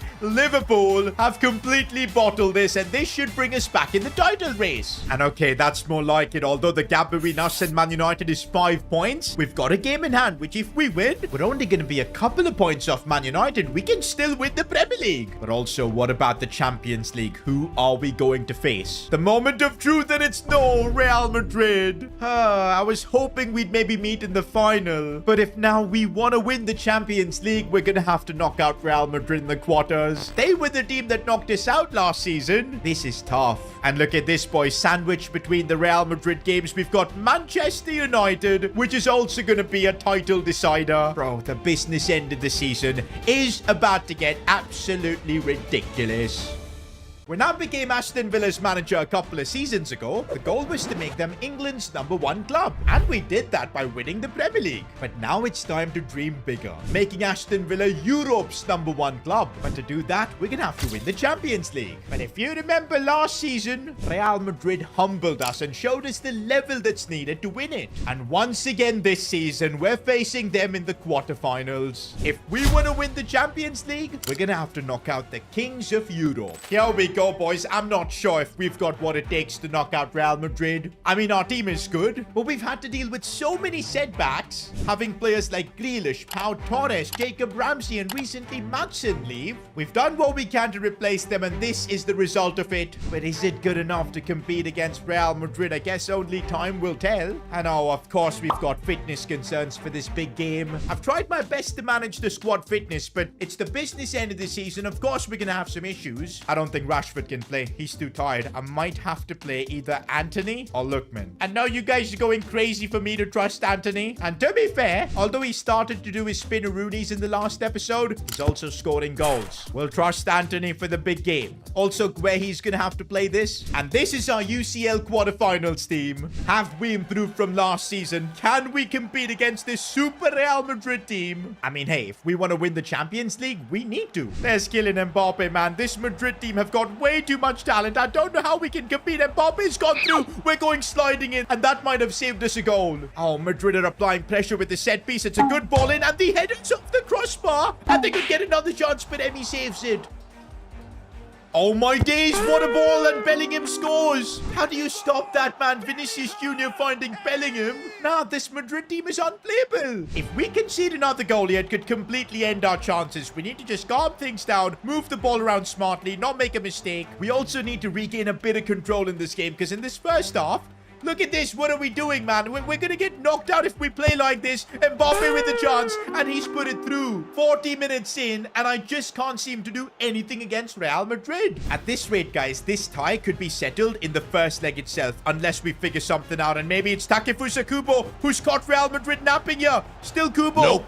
No, he couldn't finish. You can't waste chances against Madrid. Halftime, guys, and we need changes because something needs to be fixed. You know what? Even though Rashford isn't fully fit, I think we're bringing him on. I just need him. Also, John Stones at the back because Guehi just can't seem to handle Mbappe. If we can even just get one goal, that'll give us a fighting chance for the second leg. Oh, Real Madrid have been caught napping. Something could be done here. It's Jesse Perry from the academy, and he's the one to get us back in it. We needed something, and I think the substitutions have played a big part. This goal has at least given us some hope. Full time in the first leg, we've lost, but there is hope. If we go to Bernabeu, pull off something incredible, we could knock out this super Real Madrid team. I know it's tough, but we need to do it. You know what's crazy is that we cannot completely focus in the Champions League because we've got Man United next, and look at the title battle we're in. 5 points away from them, and actually with the game in hand, so if we do win, it could effectively put us top of the league. But you know what, guys? I think my focus has to be the Champions League. I'm gonna rest a lot of players. It's now time for the likes of Lookman, Fermin Lopez, Anthony, and all these other youngsters that we've got. It's time for them to deliver, because yeah, my main focus is still the Champions League. But hey, I'm still confident that we can beat Man United here, because this season we've beaten City, we've beaten Chelsea, we've beaten Liverpool. Even our second team is actually pretty good, and we're showing that right now with Anthony having a chance and almost scoring against his former club. The Elements, will you do something for me? It would be really nice, and he almost did. Okay, we're being put under tremendous pressure. Let me try and clear this. What? Oh my days, that is just shocking. In a title race for us to do that? Can't even blame Emmy, that was just my fault. Well, we've made life 10 times more difficult for ourselves. This is crazy. But against this former club, Anthony's trying to get us back in it. Come on, let's go. Anthony has scored. And he's going to show a bit of respect to Manchester United. I don't know why, but he's doing it. Okay, I would really like to not concede a goal again. Let's just keep it 1-1 before halftime, please. We've just been cooked and Martinez made a big save. Okay, this time I'm just going to clear it with my defender. There you go, half time. Second half, though, we need to find a win, boys. That's the only way we'll win the Prem. Onana sees Fermin Lopez. What a moment for him. Fermin puts it wide. Man, how costly is that miss going to be? Could have won us the Premier League in a way. Guys, just 10 minutes to go. We need to find a goal, but it's Man United who've got the ball and are creating chances. It's not a good position to be in. We concede, and I think we're going to lose the Premier League title. We're hanging on right now. Can we please win the ball? Finally, we do. It really sucks that we don't have our strongest 11, but we're making it work. Look at Wrench. He's absolutely got no stamina, but he finds Fermin Lopez. Can he cut it back? He does. How do we not score? Raw. We've now got to rely on this set piece to potentially get us the win, but I don't know if it's going to be enough. It's a good ball into the box, but not good enough. I think that's going to be it, boys. All we can get from this game is a draw. We're now going to have to rely on Manchester United at some point dropping points to win the league, but we sacrificed this game by using our second team. We had to do it because we've literally got the Champions League quarterfinals to worry about too, where we need a comeback. I mean, what a week this is turning out to be. Feels like we've had a big setback in the Premier League too, and if we get knocked out in the quarterfinals, it could get even worse. So let's hope it doesn't come to that. For this game, we've got our strongest 11, which is good news. I think the strategy for this game at the Bernabeu is clear. We need to be the ones to score first. We do that, we'll add a bit of pressure, and then you never know what could happen. And maybe Marcus Rashford, with his pace, can create an early goal opportunity. Still Rashford, I can't believe it. In 4 minutes, he scored. Marcus Rashford. That's the mentality we need. Bro, I was not expecting to level this game in just 4 minutes. It changes everything now. How do we approach this? Well, I guess by one, just being strong defensively, because we cannot afford to concede again. But this Madrid team, they've got so much talent. How do we handle this? I've got no idea. They just win every second ball, and it's a nightmare to defend against. We also need to be really productive on our attacks, and Ollie Watkins somehow's got a chance. Still Ollie Watkins. He's beaten the keeper, and we've taken the lead. I cannot believe what's happening. As things stand, we're doing a madness at the Bernabeu, and we're going to be in the semi-finals. Okay, looks like Madrid have now woken up. Madrid have now woken up, and we are surviving. How do we not concede there? I think it might be time to just park the bus and defend for the entire game, because I don't see how else are we going to knock Madrid out. Oh, look at the elements fighting with Mbappe. They're keeping hold of the ball. Brilliantly done, earning us a throw-in. That's the pressure we're going to have to deal for the whole game. Oh, and now here's Nuno Mendes getting a chance to prove himself. Madrid are leaving so much space open in the hunt for another goal. Ollie Watkins could take advantage, and it's 3-0. Real Madrid have been stunned at the Bernabeu. This is insane. Now, definitely we need to be parking the bus. It's halftime, and in my wildest of dreams, I couldn't imagine being 3-0 up. But heading into the second half, anything still goes, because if Madrid score twice, this game's going to extra time, and we don't want that. I need to again be putting more pressure on Vinicius. That's Onana. That's what he's got to do against the quality of Vinicius. Oh, we are frustrating Real Madrid. That was terrible from Bellingham. It's a red card. This is the perfect scenario. Bellingham sent off for that. He couldn't control his anger. Surely that means we're going through now. I think we're going to need one more goal to make it sure. It's funny how Madrid, even being a man down, are putting pressure on us. Vinicius with a bit of space. How has he done that? Well, I guess that's why he's about to win a Ballon d'Or in real life. But now I guess it's game on, because if Madrid score one more, we're going to extra time. Surely not, guys. We've got a man advantage. Real Madrid are not knocking us out today. I'm just keeping as much position as I can. But look at the space we've got. Pedro Porro finding Kubo. That could be it for us, and surely it is. The goal to send us through to the semi-finals. I don't think Madrid are coming back from this. And yes, boys, we did enough, but Watkins got sent off too. He scored another goal, but no, that red card means he's going to miss the semi-finals. The first leg at least. But you know what? We'll think about that later, because at least we're going through. We've gotten our revenge against Real Madrid. By the way, in the Premier League now, the situation isn't looking that good. We're a point off Man United, and they've got a game game in hand. I don't know if we can win the league this season, but what we can do is win the Champions League. We're facing AC Milan, and I think I'm confident we're the better team. We can knock them out. Okay, but for the first leg, there are quite a few fitness concerns. I think I'll still play Nuno Mendes even if he isn't fully fit. There's no way we're playing Penny, so I guess Fermin Lopez is going to have to play. Watkins is, of course, suspended, so Lookman will play. But yeah, it's annoying to make so many changes for the Champions League semis. And you know what? I'm looking at that AC Milan team. I still feel like our squad is miles ahead. If we can knock out Real Madrid, surely we can knock out AC Milan. Okay, okay. Already a bit of an early scare. Oh, but we're using Nuno Mendes' pace here. He is absolutely rapid. Cutback for Lookman. This has to be a goal. He's got experience scoring against Serie A clubs. He's done it again. Aston Villa 1-0 in the Champions League. I told you, man, once you get through Real Madrid, no other club feels like a competition. Okay, but let's not get too cocky. There's still quite a bit of time left. Okay, maybe we did underestimate AC Milan, because since we've scored, it's been all them controlling possession and the ball. Cross coming in. We're defending well, though. Oh, but if we make it 2-0, it could really help us out, and Pedro Porro has gone through. Come on. Can't waste chances like that in the Champions League. But what do we have? A set piece. I know this season we haven't been that good with them, but you never know. Tielemans can always deliver a good one, and this time he does. Dabsuba scores 2-0 up. Oh, I missed the Tielemans set pieces, boys. I'm glad we got one in the Champions League. And that's full time, boys. 2-0 at San Siro. Literally the best possible result we could get. We've now got the second leg, and I think if we score first, the tie is completely done. So come on, let's book that Champions League final spot. Takefusa Kubo up against Theo Hernandez. It's going to be a bit of a challenge, but Kubo's won that battle, and he keeps going. He's looking for a special goal in the Champions League. Within 3 minutes, gets it. Surely that's enough for us to go through. And it is. Aston Villa are about to create history. We're going to be in a Champions League final.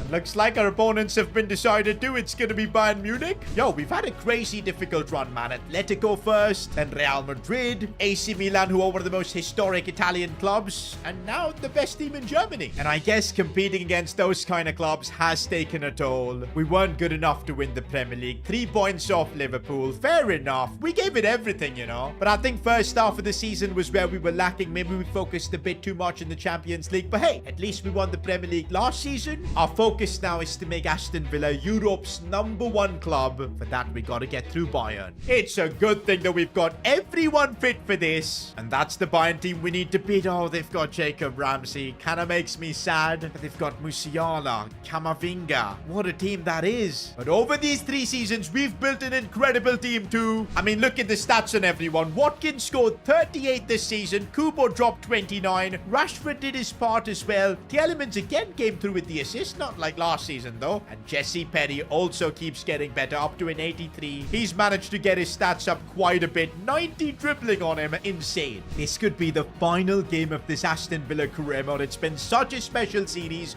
with you guys involved in everything. Let's make it count, boys. Let's get that Champions League trophy. 10 minutes have flown by in this Champions League final, although it's Bayern Munich who are completely dominant so far. Look at them move the ball around. It's unplayable. Here's Olise. Finds Kane, but we block it, and Martinez clears it away. If we want to win this game, we need to control that midfield. Onana is going to have the game of his life. Oh, yes, Jacob Ramsey against Takefusa Kubo. These two played together, but now Kubo has gone past him and looking to create a chance, but Camavinga, that was ruthless. Bro, Olise is looking absolutely ridiculous at Bayern, man. He is so good. Finds Kimmich here. We need to know how to defend this. John Stones is doing his best, but they've broken through. But we do manage to get it away. Yo, it's been 30 minutes and we've not created a single chance. Oh, finally, we might have a chance, and it's Yuri Tielemans with a bit of space. Smashes this one, but how does it not go in? That was so close to being the opener, Tielemans. Finally, the game is opening up, and we might have a chance here with Ollie Watkins, who's through. Gonna shoot from here, but it's off the post. No, we could still have a chance here with Nuno Mendes. Crosses it in. Jesse Perry with the header. I can't believe it. Bro, we're gonna have to call him Perrinaldo now, because that was literally like Ronaldo. The perfect header from Jesse Perry. I legit can't believe he's done that in a Champions League final, bro. We're 1-0 up out of nowhere. Halftime, guys, and as things stand, we're gonna be European champions. Game's not done, boys. boys. We've still got the second half. But we've got the lead, boys. I'm confident we can get the job done here. Oh, I'm going to go hard with this challenge. No, that was a bad foul. Well, I don't think it's going to be a booking, so we're okay. Oh, but now Bayern Munich are cooking, and Olise does look like a dangerous player, but Nuno Mendes does really well. Oh, Bayern Munich have found space here for Jacob Ramsey of all players. I do not like this. Jacob Ramsey still going through. What a save from Emmy. And yeah, Perry's going to get booked for that stupid sliding challenge. Guys, Bayern Munich have been so much better in the second half right now. This is looking tough. Jacob Ramsey again finding space. We're surviving. They keep coming at us, man. How do we deal with this? Strong challenge. No, don't be a pen. It isn't a pen. It isn't a pen. Thank God for that. Can we actually get the ball? Because in the second half, we haven't touched it. I mean, look at the possession stats. Jacob Ramsey again getting through. What am I supposed to do here? Cut back for Kane. We've been opened up completely, and no. Bayern Munich get the equalizer. What have we done? Are we going to throw it all away after coming so far? Nah, man. We've got to respond. Guess what, boys? 85th minute. We've got a set piece. We've all seen this script. Yuri Tielemans has been the script writer for us for quite a while. Can he pull off something special? It's a decent delivery, but not this time. Although it falls for Marcus Rashford. It's not going to work that way. Yuri Tielemans could deliver across, though. We need some movement in the box. And we get some movement with Ollie Watkins, but it's cleared away. Tielemans is breaking through right now. Tielemans keeps breaking through. Goes for goal. That could have easily gone in. Looks like, though, extra time is going to decide our fate in this Champions League. Can we make some changes, boys? Call me crazy. I'm going to bring on Anthony. I feel like a fully fit Anthony, even though he does his spinneroonies and all, could be useful here. We're going to bring him on for the last 30 minutes. Extra time has legit flown by. I think the first half is going to be done before we even get to complete an attack. 15 minutes. If we find a goal, we'll be Champions League winners. Otherwise, we're going to have to depend on penalties. Maybe it's Anthony with his fresh legs who can do something. He gets taken out and whoa, I think he's injured. No way, man. He's actually down and could be out from this game. He's still playing. He's fighting through all the pain. Can he still make an impact like this? Time to find out. He's kind of struggling, though. But he makes the pass for Jesse Perry, who's broken through. Perry, no. That was the last chance in the game, probably. And that's it. Penalties is going to now decide whether we win the Champions League or not. 3 seasons of hard work building this Aston Villa team. It all comes down to this. Okay, we've got Rashford taking our first pen. I'm pretty confident he'll score. He's really good at pens and, of course, top bins. Come on, Emi Martinez, you were born for this. Make the save. Oh, come on. I thought he saved it. Oh, Tapsoba, is he good at pens? I'm not sure. Well, he is because he scored that. Come on, Debu. Penalties is your speciality, but no. Okay, Watkins. I need a power pen. Top bins. Okay, he's got it done. So far, all pens have been perfect. Camavinga versus Emi Martinez. This time, the Frenchman scores. There is no way Yuri Tielemans misses this. Absolutely not. There you go. We just need one save from Emi Martinez, man. Is he going to make it? And he does. He does. Emi Martinez, let's go. Wait a minute. Is that injured Anthony taking the final pen to win us the Champions League? What is this? Bro, this is the ultimate script. Can Anthony actually score?